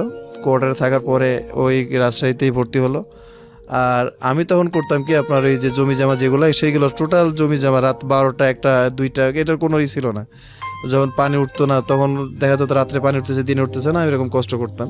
একদিন সবচেয়ে মানে যেটা আমার মানে হয়, আমার অ্যাম্বিশনটা বাড়ে যেদিন, সেদিন হলো শেষ মৌসুম, মানে শেষ দিতে হবে, ইরিগেশনের শেষ যেটা, সেদিনকে আমার চাচতো ভাই, তার 3টা পুরুষ বন্ধু আর আপনার 4 জন হলো মহিলা বন্ধু, এই টোটাল 7 জন মিলে আমার চাচতো ভাই এদের গাড়ি নিয়ে সে ওখান থেকে গেছে। যাওয়ার পরে ওই রাস্তা থেকে আসতেছে, তা আমার প্যান্ট পরা আছে, গামছায় ঝোলানো আছে, আর এই টি শার্ট গায়ে দেওয়া আছে। তো ওরা ওই আমার চাচতো ভাই দূর থেকে দেখে আমাকে ওই জমির কাছে গেছে। যাওয়ার পরে বলতেছে কি রে, কি করতেছিস? তাই বলছি যে পানি দিতেছি, পানি উঠতেছে না, পানির সমস্যা হচ্ছে, পানি দিতেছি। এখানে একটু জোকে বসে বলতে পারি যে এখন আমাকে যেভাবে দেখতেছেন, আমার চেহারাটা কিন্তু আগে এরকম ছিল না। আমি এসএসসি পর্যন্ত আমার এই যে এখানে ছবি আছে, আমি মানে যথেষ্ট মানে একটু ছিল, মানে চেহারার ভিতরে একটা ছিল, লাবণ্যতা ছিল, যেটা এখন নষ্ট হয়ে গেছে। তো ওই মেয়েটা আমাকে জিজ্ঞাসা করছে, মেয়ে প্লাস ওই ছেলেরা আমাকে জিজ্ঞেস করতেছে কি রে, তুই গাড়ি থামা এর কাছে আসলি, আরও তো লোকজন আছে, এটা তোর কে হয়? তো ও আমাকে পরিচয় দিল না যে এটা আমার চাচতো ভাই, এই পরিচয়টা সে আমাকে দিল না। সে আমাকে মানে এমনভাবে একটু মানে মিনমিনে সুরে বলল আমাদের বাড়ির লোক। যখন ওই কথা বলার পরে মানে আমি মানে আমার মাথার মধ্যে ঠান্ডা পড়ছে যে আমি এটা কি শুনলাম, যে আমার চাচতো ভাই আমাকে বলতেছে আমি বাড়ির। ঠিক আছে, চাচতো ভাইরা গাড়িতে উঠে ওই জমি জমা দেখে গাড়িতে উঠে ওরা বাড়িতে চলে আসলো। বাড়িতে চলে আসার পরে আমি যখন বাসায় আসলাম, বাসায় আসার পরে তখন বললো কি যে একটা ছেলে আমাকে ডেকে যে জিজ্ঞেস করতেছে তুমি কি আমাকে একটু পানি এনে দিতে পারবা? তখন আমার ওই যে ছোট চাচি, যেটা এই ছোট চাচি বলতেছে তুমি কি জানো যে ও কে? তখন বলতেছে না তো। ওই এই যে রোহান বলল যে এটা নাকি আপনাদের বাড়ির, মানে বাড়ির বলতে কাজের। তবে সেটা রোহান ভুল করছে, এটা হলো আমার ভাসুর, বড় ভাসুরের ছেলে। তবে সে রোহান এত বেয়াদব। তখন আমার মনের ভিতরে একটা জিদ জাগলো যে আমি রোহানের বাপের যেমন গাড়ি হয়েছে, আমি কিছু করতে না পারলেও আমার জীবনে আমি একটা গার্মেন্টসের যেভাবে হোক, যদি একটা মেশিন নিয়েও করতে হয়, দুইটা মেশিন নিয়েও করতে হয়, আমি একটু গার্মেন্টস করবো, যে আমার গার্মেন্টস আমি কী করতে পারি। সবচেয়ে বড় শখ যেটা ছিল যে সেটা হলো যে আমি কৃষি কাজ করবো, আমার কিছু দুইটা গরু থাকবে, আমার কিছু ছাগল থাকবে, আমার একটা পুকুর থাকবে, এ ধরনের একটা কাজ ছিল। এবং শাইখ সিরাজ স্যারের অনুষ্ঠানগুলো আমি খুব মনোযোগ সহকারে দেখতাম এবং তাকে দেখে আমার খুব ভালো লাগতো। তো তার এই কাজগুলো দেখে তার সাথে যোগাযোগ করারও অনেক চেষ্টা করছি, বাট এই পর্যন্ত পারি নাই। আচ্ছা, আমার এই মায়ের এই যে ঘটনাগুলা, এই ঘটনাগুলা রাজশাহীতে যখন রাজশাহীতে সেটেল হলাম, রাজশাহীতে আব্বা চাকরি করার 3 মাস কয়েকদিন পরে একটা লোন পায়, হাউস বিল্ডিং একটা লোন পায় আব্বা ওখানে একটা জমি কিনে। জমিটার আপনার 1.5 বিঘা জমি, আপনার হলো আম বাগান সহকারে 1.5 বিঘা জমি, আর আপনার 11 কাঠা হলো আপনার বাড়ির ভিটা। এই জমিটা আব্বা কিনে ওখানে করার পরে এই জিনিসগুলো আমাদের যে সংসারের যে ঝামেলা, এই সমস্ত হ্যান ত্যান, এই জিনিসগুলা আস্তে আস্তে আস্তে আস্তে আস্তে আস্তে লিক আউট হয়ে যায়। লিক আউট যখন হয়ে যায় তখন ওখানকার এবার যেটা আসে সেটা হলো, আমি যখন ওখানে গেলাম, ওখানে যে ফার্স্ট ইয়ারে ভর্তি করলাম, এখান থেকে সমস্ত বাগেরহাট পিসি কলেজ থেকে সমস্ত টিসি নিয়ে যে আমি রাজশাহীতে সিটি কলেজে ফার্স্ট ইয়ারে ভর্তি হলাম। ফার্স্ট ইয়ারে ভর্তি হওয়ার পরে তখন লিডার, যে রাজনৈতিক দলের যে লিডার, সে আমাকে মানে খুব ভালোবাসতো, আমাকে ছোট ভাই হিসাবে ডাকতো। আপনার সঙ্গে পরিচয় হলো কিভাবে? আমার সাথে পরিচয় হলো কলেজে, সে কলেজে ভিপিতে ডাকলো, সে ভিপি ইলেকশন করার জন্য দাঁড়ালো, আর আমাকে বললো যে আমার ভিপির জন্য যেখানে যত পোস্টার, যেখানে যার বাড়ি যত যেখানে যা আছে, আমার সাথে তোমাকে থাকতে হবে, এটা সে আমাকে বললো। বলার পরে আমরা ঠিক আছে ভাই, আমি থাকবো, আপনার সাথে আমি থাকবো। কিন্তু ভাই আমার একটা সমস্যা হলো, আমরা তো দেশের বাইরের, মানে বাগেরহাটের, তা আমরা তো রাজশাহীতে জমি কিনছি খুব কম, তা রাজশাহীতে ভাই আমাদেরকে সেল্টার দেবে কে? বলছে তোমার সমস্ত সেল্টারটা আমি দেবো। আপনার কাজ কি হবে সেটা বলছে? কাজ হলো, প্রথম কাজে যে নির্বাচনের যে কাজটা, সে বিপি নির্বাচন করবে, সে নির্বাচন করবে, এটার সাথে কাজটা করবে। সে বিপি নির্বাচন করলো, বিপি নির্বাচন করে সে বিপি পাসও করলো। বিপি পাস করার পরে সে আমাকে একদিন, আপনার ওই আব্বা এয়ারপোর্টে থাকে, তো যখন আব্বা এয়ারপোর্টে থাকে, তখন এয়ারপোর্ট ইমিগ্রেশনে আমাদেরকে কোনো চেক করেন। সে একদিন আমাকে একটা ব্রিফ কেস দিল যে জাহিদ, আমি ওই এমপি সাহেবের সাথে দেখা করতে ঢাকায় যাচ্ছি, তো তুমি আমার সাথে চলো। তখন আমি বললাম কি যে চলেন। তো বলছে বিমানের ভাড়া আমি দেবো। তখন আমি বলছি আমাদের তো বিমানের ভাড়া লাগে না, আমাদেরকে 50% দিলেই হয়, আপনি আপনারটা কাটেন আর আমাকে 50% টাকাটা দিন, আমি 50% টাকা দিলে আমি বিমানের টিকিট আমি কাটতে পারবো। তো সে আমাকে একটা ব্রিফ কেস বলতেছে যে আমি তো তোমার বড় ভাই, মানে যোগ করে সে বলতেছে যে আমি তো তোমার বড় ভাই মানে আমি তো তোমার বস, তো বস ব্যাগ নিয়ে যাবে আর তুমি খালি হাতে যাবে, এটা কি দেখতে ভালো লাগবে? তখন সে আমার হাতে ব্যাগটা দিল। ব্যাগটা দেওয়ার পরে আমি বললাম ঠিক আছে, এটা কোনো ব্যাপার হলো ভাইয়া, এটা কোনো না। ব্যাগটা নিয়ে আমি এয়ারপোর্টে চলে আসলাম, এয়ারপোর্টে বিমানে উঠলাম, বিমানে উঠে ঢাকাতে নামলাম। উনি ছিল আপনার সঙ্গে? হ্যাঁ, উনি ছিল আপনার সঙ্গে? হ্যাঁ, উনি ছিলেন। থাকার পরে ফার্স্ট গেল নাখালপাড়া এমপি হোস্টেলের ভিতরে। এমপি হোস্টেলের ভিতরে ঢুকে ওখানে আপনার 9.9 যেটা এটার আপনার কতটা বুলেট ছিল তা জানি না, কিন্তু দাঁড়ান, প্রথম কথা হচ্ছে আপনিও তো জানতেন না এখানে কি আছে। না, আমি আপনি কিভাবে কি হলো আপনার সামনে, ফার্স্ট কিভাবে জানলেন, কি করলো আমাকে ডিটেইল বলেন। এটা আমি যখন এটা করলাম, যখন ওখানে গেলাম, যাওয়ার পরে যে এমপি সাহেব ছিলেন, ওই এমপি সাহেব সরাসরি আমাকে ডাক দিলেন। ডাক দেওয়ার পরে আমাকে বললেন কি যে দেখো, জীবনে মানুষ হতে হলে অনেক কিছু করতে হয়, তো তুমি এর সাথে থাকো, তুমি বড় হতে পারবা। এবং ওই যে আমার যে গল্পটা, যে আমি ওই যে কৃষি কাজ করবো, আমি পুকুর করবো, এটা করবো, এটা সেই এমপি সাহেবকে বললো। তোমার এটার আর এর ভিতরে আমি কিন্তু আবার একটা কাজ করছিলাম, সেটা হলো রাজশাহীতে আমি যে যুব উন্নয়নের যে একটা ট্রেনিং আছে 3 মাসের, এই গরু হাঁস মুরগি খামারের উপরে, এটা 3 মাসের একটা ট্রেনিং আমি নিয়েছিলাম। আচ্ছা, ট্রেনিং নিয়েছিলাম, নেওয়ার পরে আমি বলছি তোমার তো ট্রেনিং আছে, এটা তোমার লোন টোন যেটা লাগে সেটা এই করে দিবে, ভাইয়া করে দিবে। তো তোমাকে আমি যেটা বলতেছি সেটা হলো যে এখান থেকে যেটা দেখবা, এটা এখান থেকে শেষ হবে, এর বাইরে কিছু যাবে না। তখন আমি দেখি আমার গা হাত পা অলরেডি কাঁপতেছে, জানুয়ারি মাস অলরেডি কাঁপতেছে এবং মানে গা ঘামতেছে। তখন আমি বলতেছি যে ভাইয়া, আপনি আমাকে দিয়ে এয়ারপোর্ট যদি এটা হতো তাহলে কি করতেন? তো সেটা পাগল, এই জন্য তো তোমাকে দিয়ে করা। তখন আমি বললাম যে ঠিক আছে। তো তো ভাইয়া আমার বেনিফিটটা, আমি যে এটা করব আমার বেনিফিটটা কি? কি করবেন আপনি? মানে আপনাকে দিয়ে এয়ারপোর্টে জাস্ট নেওয়া আসা করাবে, আমাকে যেহেতু আপনাকে দিয়ে চেক করে না সে কারণে এই কাজটা করাবে। হ্যাঁ, সে আমাকে দিয়ে চেক করাবে। কত সালের গল্প এটা? 2004-এর গল্প এটা। ওকে। যখন এইটা করলো, করার পরে তখন আমাকে বলতেছে কি যে, তো আমাকে দিয়ে এরকম আপনার 5-6 বার ব্রিফকেস বিমানে পার করলো, ব্রিফকেস। আর ব্রিফকেস বিমানে পার করলো। প্রথমবার যখন আমি দেখলাম, তার পরের বার থেকে আমি আর দেখতাম না, এবং তার পরের বার থেকে সে আমার সাথে আসতো না। আচ্ছা, আপনি নিয়ে আসতেন? আমি নিয়ে আসতাম, এবং এই মহাখালীতে একটা জায়গা আছে সেখানে দিতাম, এবং নাগালপাড়াতে এখানে একটা জায়গা আছে, এখানে তো মহাখালী ওয়ারলেস একটা জায়গা আছে, এখানে দিতাম। আর আপনার এই জায়গাতে দিতে বলতো, আমি জাস্ট এখানে দিয়েই আমি চলে যেতাম। কি থাকতো ব্রিফকেসের মধ্যে? মহাখালীতে যেটা থাকতো, মহাখালীতে ভিতরে আপনার, এর ভিতরে আপনার তখন ওই যে প্রথম যখন সাব গ্রেনেড যেটা আসে, এই সাব গ্রেনেড প্লাস আপনার অস্ত্র থাকতো মহাখালীতে যখন আসে। মহাখালীতে যেটা দিত, আর নাখালপাড়াতে যেটা দিত, এটার ভিতরে সম্পূর্ণ অস্ত্র থাকতো। এটার ভিতরে অন্য কিছু থাকতো না, এবং বুলেট থাকতো। আচ্ছা। এবং এই বুলেটটা দুইটা বুলেট, 2 রকম বুলেট থাকতো, 0.9 থাকতো এবং 303 থাকতো। আচ্ছা, তো আপনি এগুলো শিওর হলেন কিভাবে যে এগুলোই আছে এর মধ্যে? এটা আমি নিজে নাড়াচাড়া করছি, আমি নিজে দেখছি, নিজে হাত দিয়ে দেখছি, নিজে এই করে করছি, যেহেতু এখন আমি জড়াই গেছি।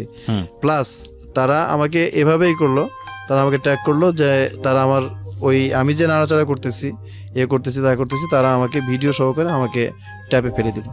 একটা ভিডিও করে রাখলো, যদি কোনো কারণে যদি উল্টাপাল্টা কিছু করো এই ভিডিও সহ ওর ভিডিও করে রাখলো। প্লাস ওই সময়তে নাগালপাড়া ক্যাম্পের ভিতরে একজন মহিলা আসলো। মহিলাটা অত্যন্ত সুন্দরী এবং বেশ স্মার্ট একটা মহিলা আসলো। মহিলা আসার পরে মহিলার সাথে আমার মানে কিছু ছবি তুললো, জাস্ট মানে কোনো অনৈতিক কোনো, পাশে বসে আছে, কথা বলতেছি, ও অস্ত্র নাড়তেছে, আমি অস্ত্র নাড়তেছি, এইভাবে আর কি সে এই করলো। কে তুললো ছবিগুলো? এই ছবিগুলো তুললো আপনার এমপি সাহেবের যে পিএস ছিল, এই পিএস এই ছবিগুলো করলো। বললো যে এখন থেকে তো বুঝতে পারতেছে যে কি করতে হবে। তখন আমি সরাসরি আমার ওই বিপি ফোন করলাম যে, ভাইয়া আমাকে এটাই কি আমাকে পুকুর করলেন, যে পুকুরে আমি ডুবে মরবো? তো বলছে, তুমি এবারে ফিরে আসো, এরপরে আর তোমাকে আর করতে হবে না, আমি তোমার সমস্ত ব্যবস্থা করতেছি। পার ব্রিফকেসে আপনার কত টাকা দিত আপনাকে? আমাকে 30,000 টাকা দিত। একটা ব্রিফকেস পার করে দিত? একটা ব্রিফকেস পার করে 30,000 টাকা দিত।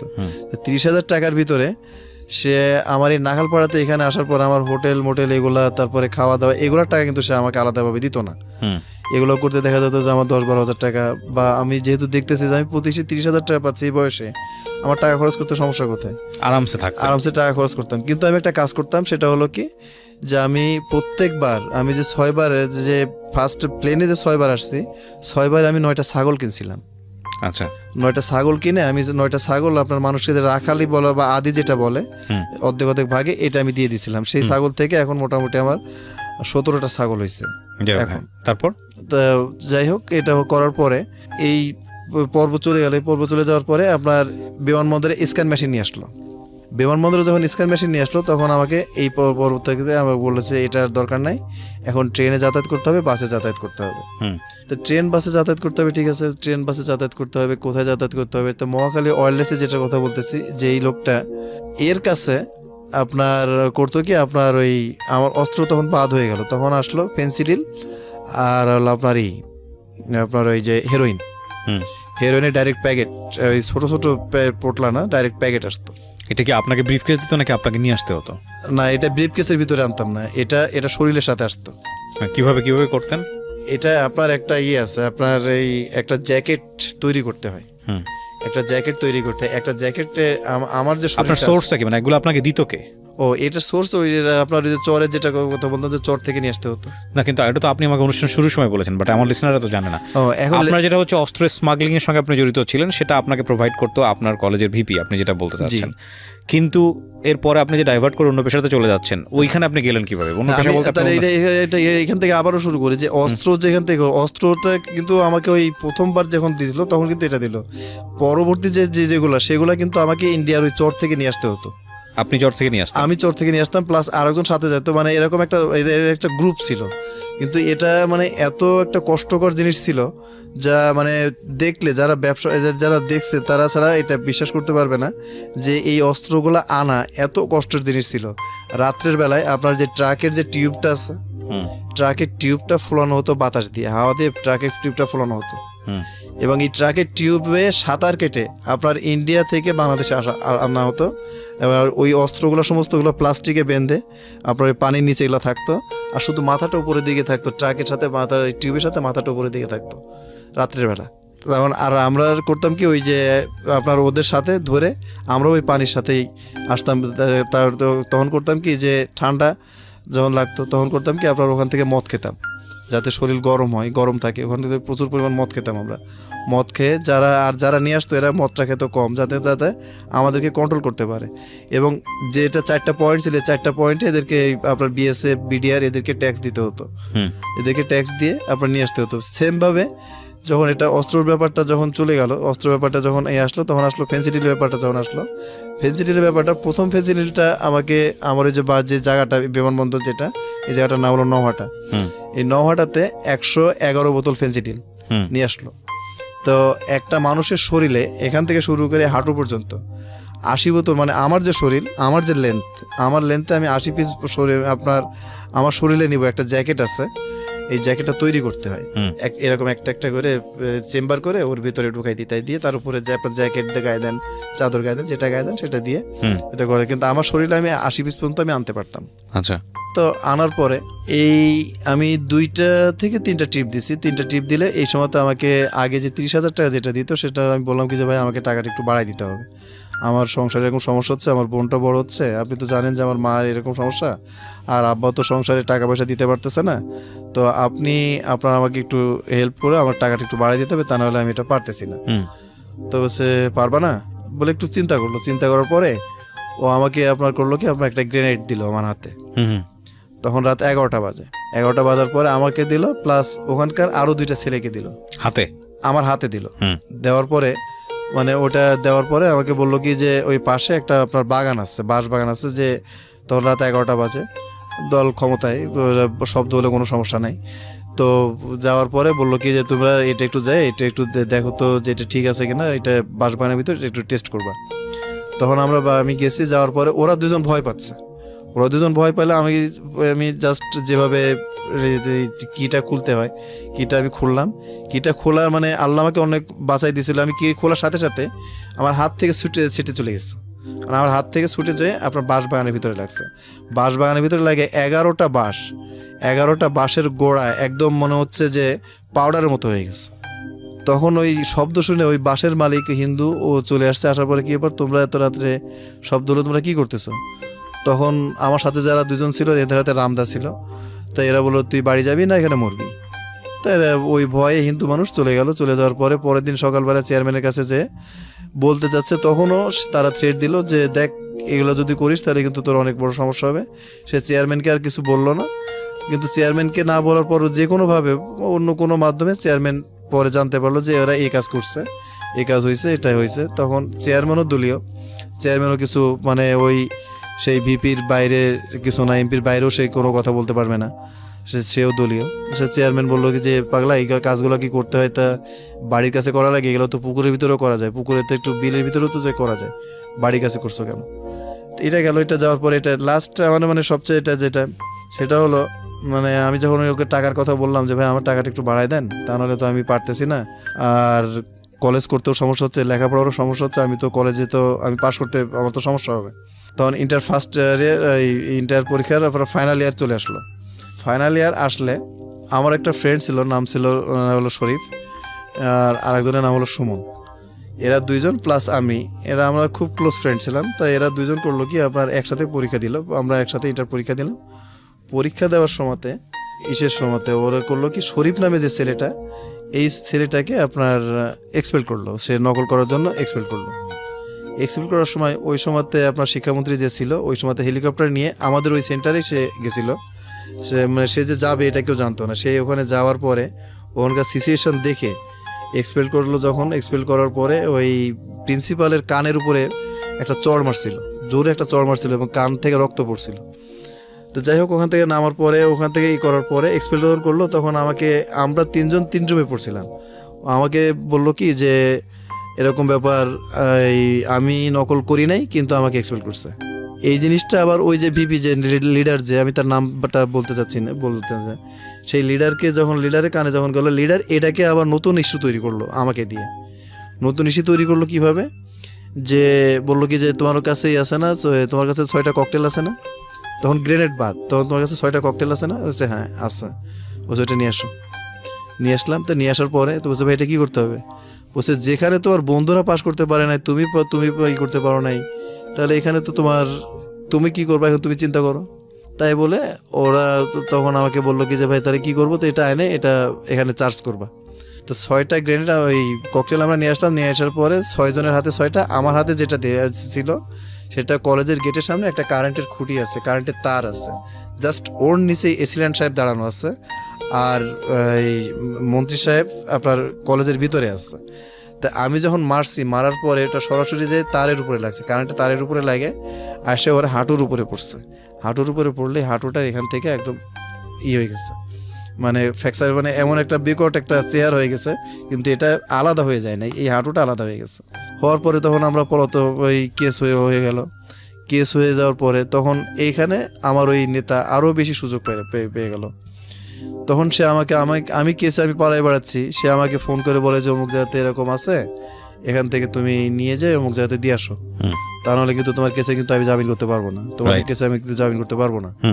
এই করার পরে মহাখালীতে যে ফেন্সিডিলগুলো দিত, এটা এখানে 2 রকম ফেন্সিডিল আসতো, একটা হলো ব্যবসার জন্য আসতো, আর একটা হলো যে নিত তার কাছে আসতো। খাইতো, হ্যাঁ উনি খাইতো, উনি এবং ওনার বন্ধু বান্ধবরা খাইতো। তো ওনার ওই যেটা খাইতো সেটার ওই যে আপনার মুখের কাছে একটা সিগনেচার করে দিত আমাদের ওই লিডার, ওখান থেকে একটা সিগনেচার, একটা ইনিশিয়াল একটা চিহ্ন দিয়ে দিত, এটা একটা চিহ্ন দিয়ে দিত। তখন আমি এটা নিয়ে আসতেছি আপনার 16 ডিসেম্বর, 16 ডিসেম্বর আমি এটা এই 16 ডিসেম্বর আমি নিয়ে আসতেছি ঢাকাতে অনুষ্ঠান, যে ঢাকাতে বলছে যে ঢাকাতে এরকম অনুষ্ঠান আছে, তো সবাই তো খাবে, তো ঢাকায় অনেক দাম বেশি, তো ওরা পাচ্ছে না, তো তুমি এটা একটু যে 30 বোতল, খুব বেশি না 30 বোতল আছে, 30 বোতলে ওই সিগনেচার করা আছে, 30 বোতলে সিগনেচার করা আছে, তুমি 30 বোতল নিয়ে তুমি যাও। ঠিক আছে, আমি 30 বোতল নিয়ে গেলাম। নিয়ে যাওয়ার পরে আমাদের রাজশাহীতে আসার সময়তে আমচত্বর একটা জায়গা আছে, সেখানে 3টা আম একটা ঝুড়ির উপরে রাস্তার উপরে একটা মূর্তির মতো করে করা আছে। আমচত্বরের ওখানে মানে ভোর 6টায় হলো, রাজশাহী থেকে ট্রেন ছাড়ে 6:10-এ। আমি তার এই ফজরের নামাজটা পড়ছি, পড়ে আমি একটা অটো নিয়ে আমি চলে আসতেছি। আসার পরে দেখতেছি যে অন্য দিনও আমি তো নিয়ে আসি, কিন্তু কোনো সময় পুলিশ চেক করে না, কিন্তু সেদিনকে পুলিশ চেক করতেছে, একটা একটা করে গাড়ি চেক করতেছে। আর ওই সময় তো আমার মাথায় চুল ছিল না, আমি নাড়া ছিলাম, আমার মাথায় চুল ছিল না।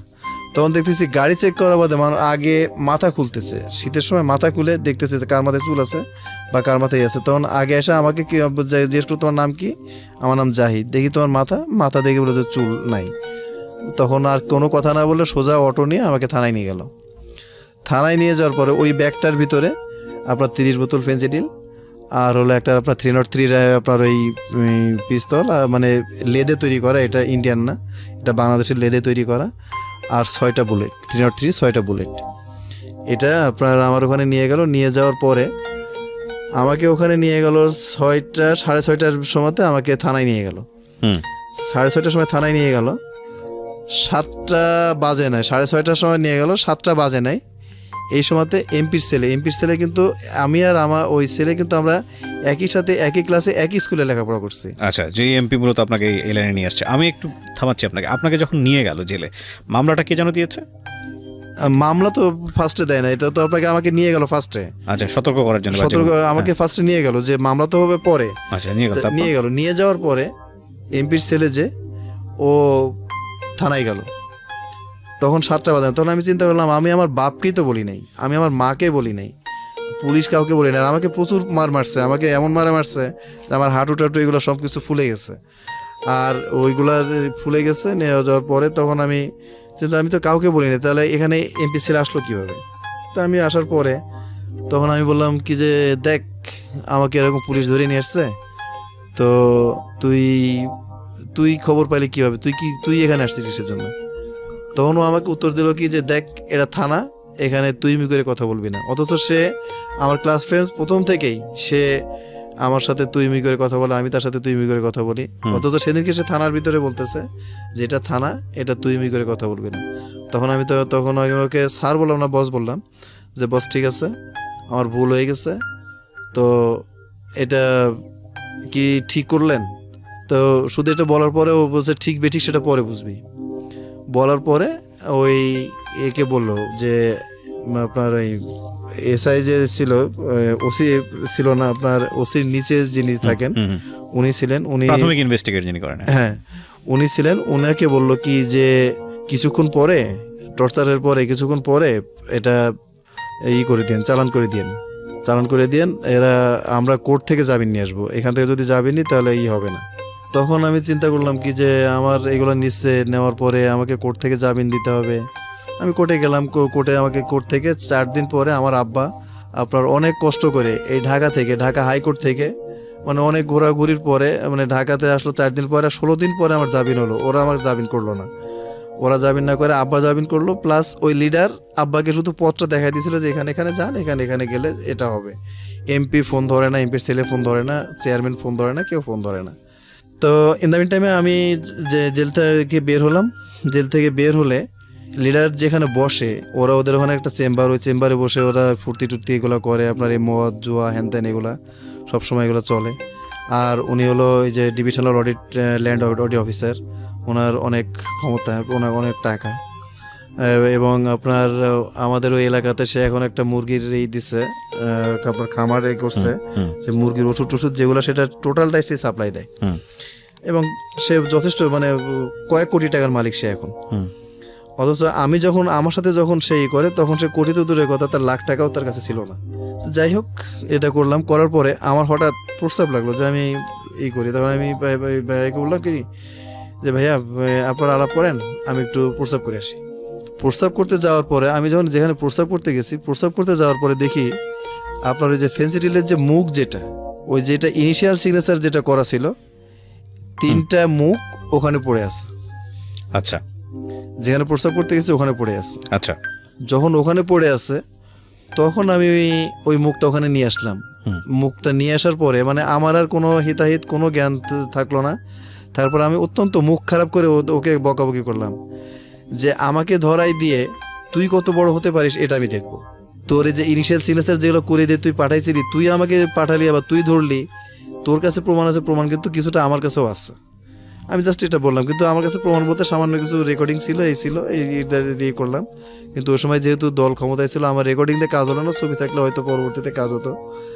দিয়ে আমি অনেক চেষ্টা করলাম, অনেক জায়গাতে যে করলাম, কিন্তু কোনো কাজ করতে পারলাম না পারার পরে ওরা করলো কি আমার নামে আবার কেস করলো, সরাসরি কেস করলো এভাবে যে এবার ওরা জড়িত না, আমি একা ব্যবসা করি, অস্ত্র ব্যবসা করি, আমার কাছে হিরোইনের ব্যবসা করি, আমি ইয়াবার ব্যবসা করি।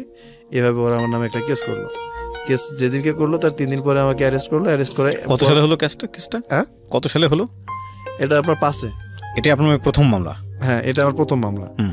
আমার কেসটা হলো 5-এ। যেদিনকে কেস করলো তার পরের দিন ধরে নিয়ে গেল। ধরে নিয়ে যাওয়ার পরে 1 বছর পরে আমি জামিন পেলাম। মানে ফুল 1 দিন কম, মানে 11 মাস 29 দিনের দিন আমি জামিন পেলাম। 11 মাস 29 দিনের দিন আমি জামিন পেলাম। জামিন পাওয়ার পরে তারপরেও সে জামিনটা পেয়েছিলাম। ঢাকার একটা লোক ছিল, এই ঢাকার একটা লোক মানে আমার এই সমস্ত কাহিনীগুলো শুনে সে ওই রাজশাহীতে বেড়াতে যেয়ে সে যে কোনো একটা কারণবশত আপনার অ্যারেস্ট হয়েছিল। তারপরে সে ঢাকায় এসে সে আমার জামিনের ব্যবস্থা করে দিয়েছিল। কিন্তু যাই হোক, সে করে দিল। দেওয়ার পরে আমি ওদের সাথে আমার সমস্ত সম্পর্করা দেখলে হয়ে যায়, বাদ হয়ে যায়। তখন আমি চিন্তা করলাম কি যে এদেরকে যদি শাস্তি দিতে হয়, এদেরকে শাস্তি দিতে গেলে একটা পথ দেখি পারি কিনা। সেটা হলো যে এরা যে দল, আমি দেখি বিরোধী অন্য দলে যোগ দিয়ে এদের সম্বন্ধে কিছু করতে পারি কিনা। কিন্তু অন্য দলে যখন আমি আমার এইগুলো করতে দেখলাম, তখন দেখলাম কি যে আমার সাথে আর কতটুকু লিয়াজো, পুলিশের সাথে আর কতটুকু লিয়াজো, ওই দলের সাথে তাদের লিয়াজো আরও বেশি। মানে তারা আমাকে সাহায্য করা বাদে বরঞ্চ তাদেরকে কাছে যদি আমি কিছু বলি বরঞ্চ তার কানে চলে যাবে, এরকম একটা অবস্থা। তখন আমি তো বাদ দিলাম। বাদ দেওয়ার পরে তখন আমি করলাম কি যে আমি এদের সাথে আর আমি যখন পারলামই না, তখন আমি ঢাকায় আসলাম। যে ঢাকায় আসার পরে আমি বিজিএমইতে একটা কোর্স করলাম। আমার হাইকোর্টের জামিন হলো, আমার অস্ত্র মামলা এবং ফেন্সিডিলের মামলাতে আমার হাইকোর্টে জামিন হলো। জামিন হওয়ার পরে আমি যখন ওই যে ওদের সিগনেচার করার বদল পেলাম তখন আমি বুঝতে পারলাম যে এমপি পুত্র এবং ওই লিডার এরাই আমাকে এই কাজটা করেছে এবং পুলিশ ওই কাজ করছে। পুলিশকে তখন আমি একটু করলাম যে স্যার আমার জীবনটাকে এভাবে ধ্বংস করেন না, আমার তো স্যার পড়াশোনার সমস্যা হবে, তাই এটা একটু স্যার যেভাবে ব্যবস্থা করতে হবে। তখন আমাকে সে বললো কি যে তুই এলাকাতে থাকিস না, তোর পিছনে কিন্তু অনেক সমস্যা। এই কথাটা বলে আমাদের বাড়িতে যাওয়ার আগে ছোট্ট একটা খাল ক্যানাল আছে, এখানে একটা ব্রিজ আছে, এই ব্রিজের উপরে আপনার 6-7 জন দেখি দাঁড়ায় আছে। আচ্ছা, এই 6-7 জন মিলে করলো কি আমাকে ফার্স্টে ডাক দিল জাহিদ। আমি মোটরসাইকেল চালাই নিয়ে যাচ্ছিলাম, ওখানে একটা মোটরসাইকেল ছিল, যে আমার একটা গাড়ি ছিল, মোটরসাইকেল যে আমি জামিন নিয়ে আসছি, তাই বাড়িতে তো খুশিতে যে আমি একটু বাড়ি থেকে মোটরসাইকেলে দেখা করে আসি। তখন বলছে জাহিদ দাঁড়া। তখন আমি তখন বলছে কি দুলাল, তখন বলছে দুলাল বলিস না।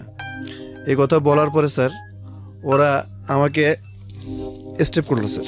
ও মাই গড স্যার এখান থেকে আমার এই সাইড থেকে স্যার বডি বের হয়ে গেছিল এখান থেকে। মাই গুডনেস, আমি ছবিটা দিব ফেসবুকে প্রিয় শ্রোতা স্যার আপনাদের দেখার জন্য। এখান থেকে স্যার আমার হয়ে গেছে। আমি স্যার একটু দাঁড়াই। শিওর,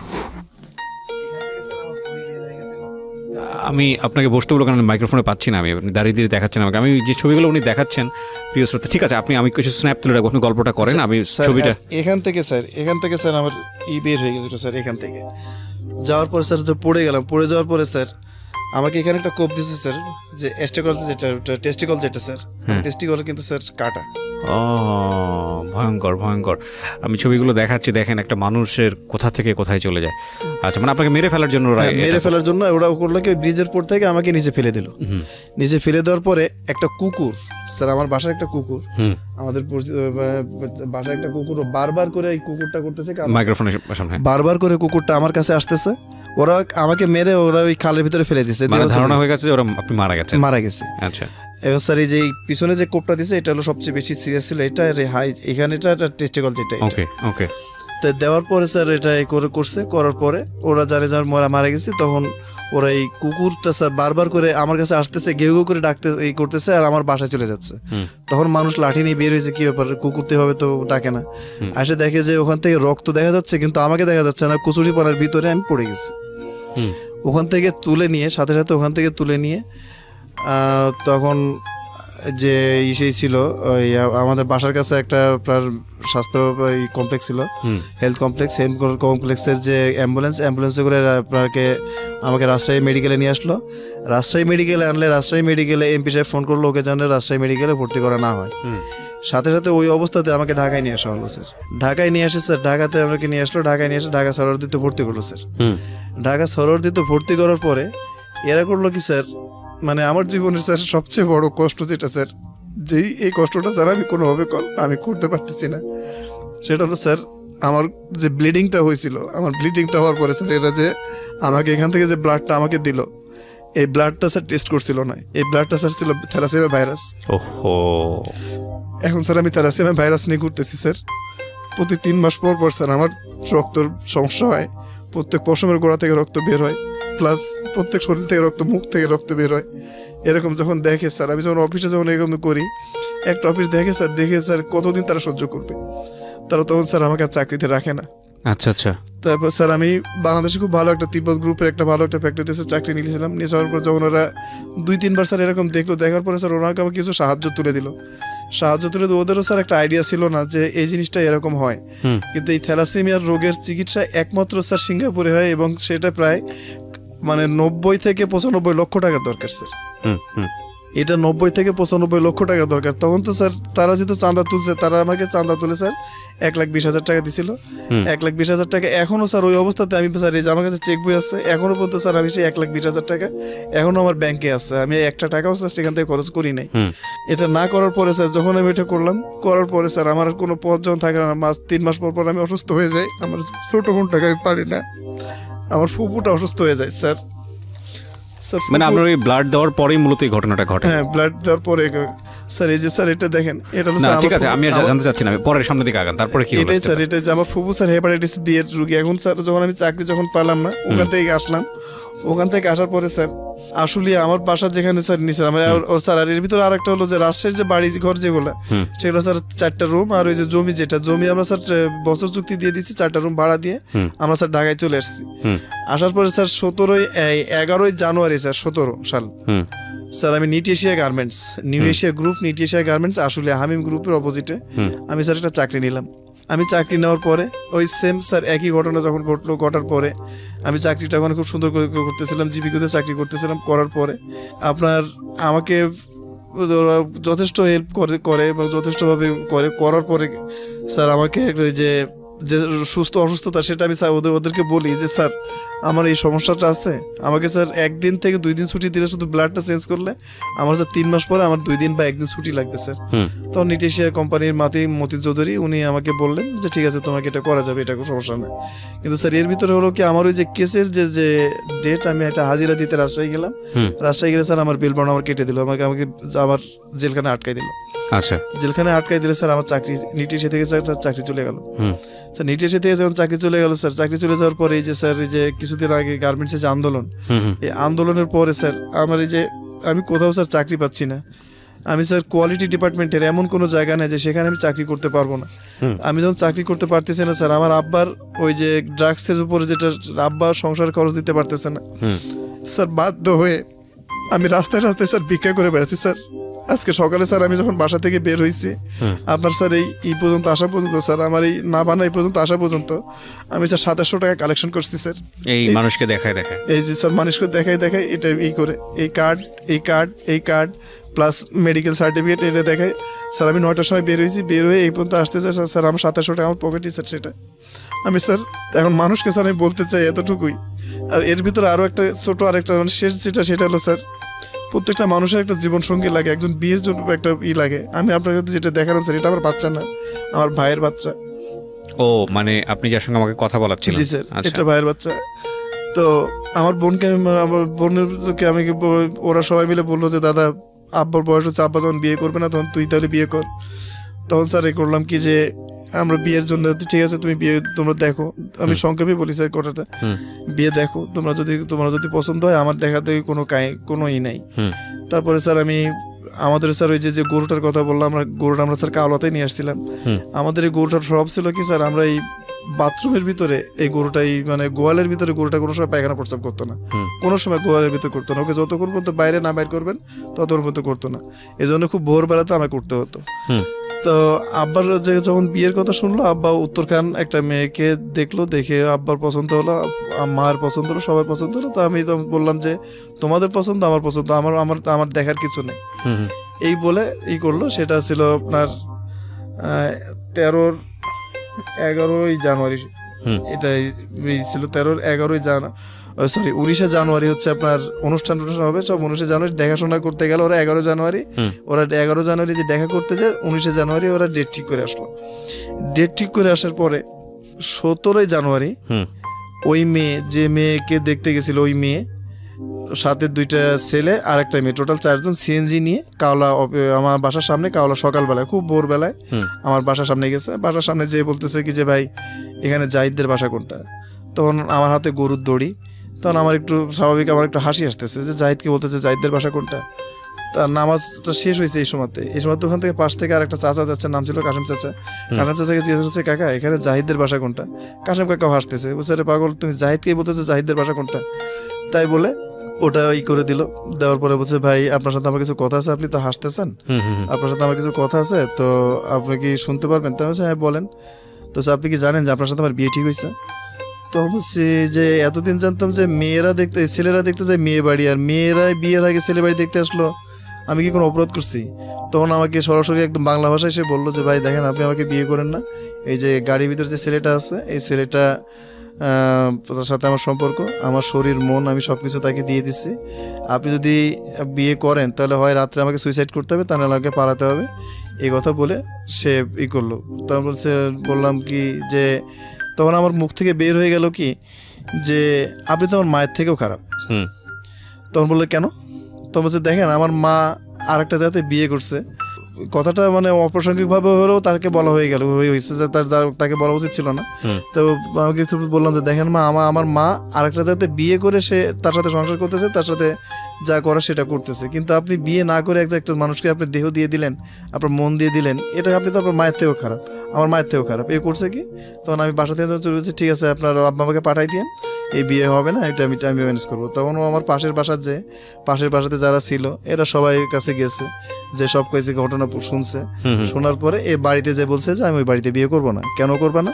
ওর মা এই ধরনের, তোমরা জানো না, ওর মা খারাপ, ওদের বংশ খারাপ, ওরা এখানে থাকতে পারে, ওরা বাগেরহাট থাকতে পারে নাই, ওরা রাজশাহী থাকতে পারে না, ওরা এই করতে পারে না, এটা করতে পারে না, এই করতে পারে নাই, এরকম কথা বলছে। বলার পরে 19 তারিখের বিয়ে, 18 তারিখে সন্ধ্যার সময় ওর মামা, ওর আব্বা আর হলো ওর এক চাচি, 3 জন মিলে আসছে। 3 জন মিলে আসে আব্বাকে ডাক দিছে। আব্বাকে ডাক দেওয়ার পরে বলতেছে যে ভাই আপনার ছেলে যে বিয়ে করবে না, এটা তো আমাকে তো বলতে পারতো না, বলে আপনার ছেলে আমার এই মেয়েটাকে এরকম কাজ করলো, এটা কি ঠিক হয়েছে? তখন আব্বা আমাকে ডাক দিয়ে বলছে, আব্বা আমাকে কোনোদিনই করেনি, কিন্তু আব্বা আমাকে জোরে এখানে একটা চড় দিছে, যে এমন জোরে একটা চড় দিছে যে এখনও পর্যন্ত আমার কানে প্রচুর সমস্যা হয়। তো চড় দেওয়ার পরে আমি বলছি, আব্বা আপনি আমাকে মানলেন কেন? বলছে তুই আবার আমাকে জিজ্ঞেস করতেছিস আমি মানলাম কেন? তখন ওই মেয়ের বাপ আমাকে সরাই দিল, দিয়ে বলছে তুমি আমার মেয়েকে কি বলছো? বলছে আপনার মেয়েকে তো আমি কিছু বলি না, আপনার মেয়ে এই সমস্ত কাজ করছে, আপনার মেয়ে ছেলেকে নিয়ে আসছে, তার সাথে এই আল্লাহর কি রহমত। ঠিক এই সময় আমরা কথা বলতেছি, এই সময় তো মেয়ের মা ফোন করছে যে মিতার আপু, মিতা নাই, মিতা বাসায় চিঠি লিখে মিতা পালায় চলে গেছে। তখন আব্বা বলতেছে যে আমার ছেলেটাকে যে আমি মারলাম, আর আপনারা যে কাজটা করলেন, এখন আমি কি করবো? আগামীকালকে আমাদের সমস্ত কার্ড টার্ড দেওয়া হয়ে গেছে, একটা টোটাল বিমানবন্দরে কতজন স্টাফ থাকে এটা তো আপনি ভালো করে জানেন, কার্ড টার্ড দেওয়া হয়ে গেছে, এখন আমি কি করব? আমার তো বিয়ের তো আমার তো সময় নাই। তাহলে আপনি ভাই আমার সংসারেরও এরকম একটা সমস্যা, তা আপনার আমাকে একটা কাজ করতে হবে, সেটা আপনি একটু কালকে যেভাবে হোক আমার এই জায়গাতে আপনাকে একটু আসতে হবে, অনুষ্ঠানে আপনার একটু আসতে হবে।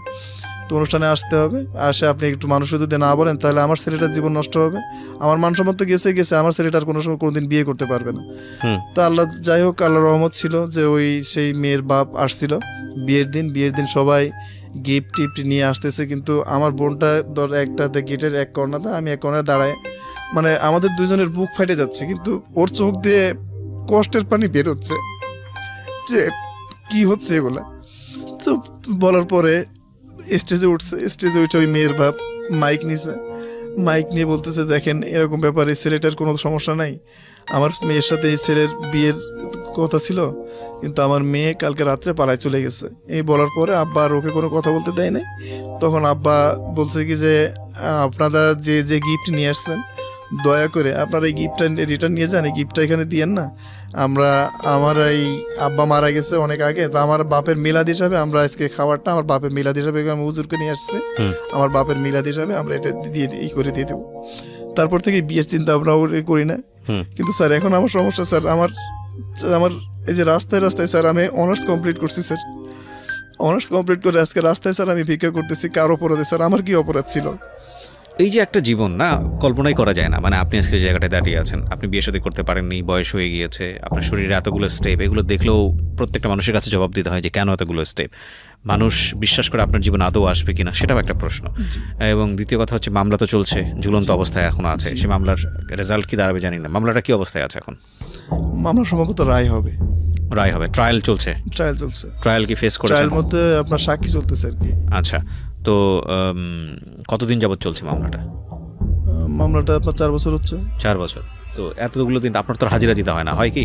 হ্যাঁ, প্রত্যেকটা হাজিরা না দিলে আবার অ্যারেস্ট করে ফেলবে। ওয়ারেন্ট অন্যজন যদি হাজিরা না দেয় তারা টাইম পিটিশন করে সময় পায়, কিন্তু আমি হাজিরা না দিলে এরা এখান থেকে আপনার সিস্টেম করে, মানে ওরা এখনো পিছনে লেগে আছে। ও তাহলে তো এই কারণে আমি রাজশাহী যেতে পারতেছি না। আর রাজশাহী না যেতে পারে আমি আমি কোনো একটা চাকরি পাচ্ছি না। আমি যদি কোনো একটা চাকরি পেতাম তাহলে আমি কোনো একটা কাজ করতাম। মানে আমি যেটা বুঝতে পারছি যে আপনার পুরো জীবনটা একটা ঝুলন্ত অবস্থায়, এবং আপনি, আর আমি সবচেয়ে বেশি বিপদে পড়ছি আমার ফুফুকে নিয়ে, যে আমার ফুফুর চিকিৎসাটা আমি করতে পারতেছি না। এবং আপনি এমন একটা অবস্থার মধ্যে আছেন, না আছে পয়সা, না আছে জীবনের গ্যারান্টি, না আছে মনের কোনো সুখ, না আছে ভবিষ্যৎ কোনো কিছু।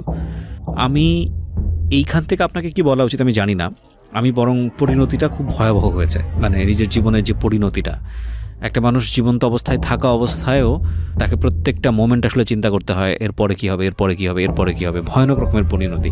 তো সেই জায়গাটা থেকে আমি শুধু একটা কথাই আপনাকে বলতে পারি, তাওয়াক্কাল তু আলাল্লাহ, এবং আল্লাহ নিশ্চয়ই ভালো কিছু করতে পারেন এই অবস্থায় থেকেও একটা মানুষের, নিশ্চয়ই পারেন। আমি সবসময় আশাবাদী একজন মানুষ। তো সেই জায়গাটা থেকে অনেক কিছুই হতে পারে আপনার জীবনে, অনেক কিছুই হতে পারে, ভালো অনেক কিছুই হতে পারে। এবং আমার লিসনারদেরকে আমি একটা কথাই বলতে চাই, যেহেতু আমাদের সিক্রেটসের যে বিষয়টা সবসময় থাকে যে একটা মানুষের কিভাবে সে ধীরে ধীরে অপরাধের দিকে যায় এবং অপরাধের জীবনের পরিণতিটা কোন দিকে যায়, এটা আপনাদেরকে বহুবার দেখিয়েছি, এটা নতুন না। আমরা প্রতিনিয়তই দেখিয়ে যাচ্ছি, এ কারণে যে আপনার জীবনে এই ভুলগুলো যাতে না হয়।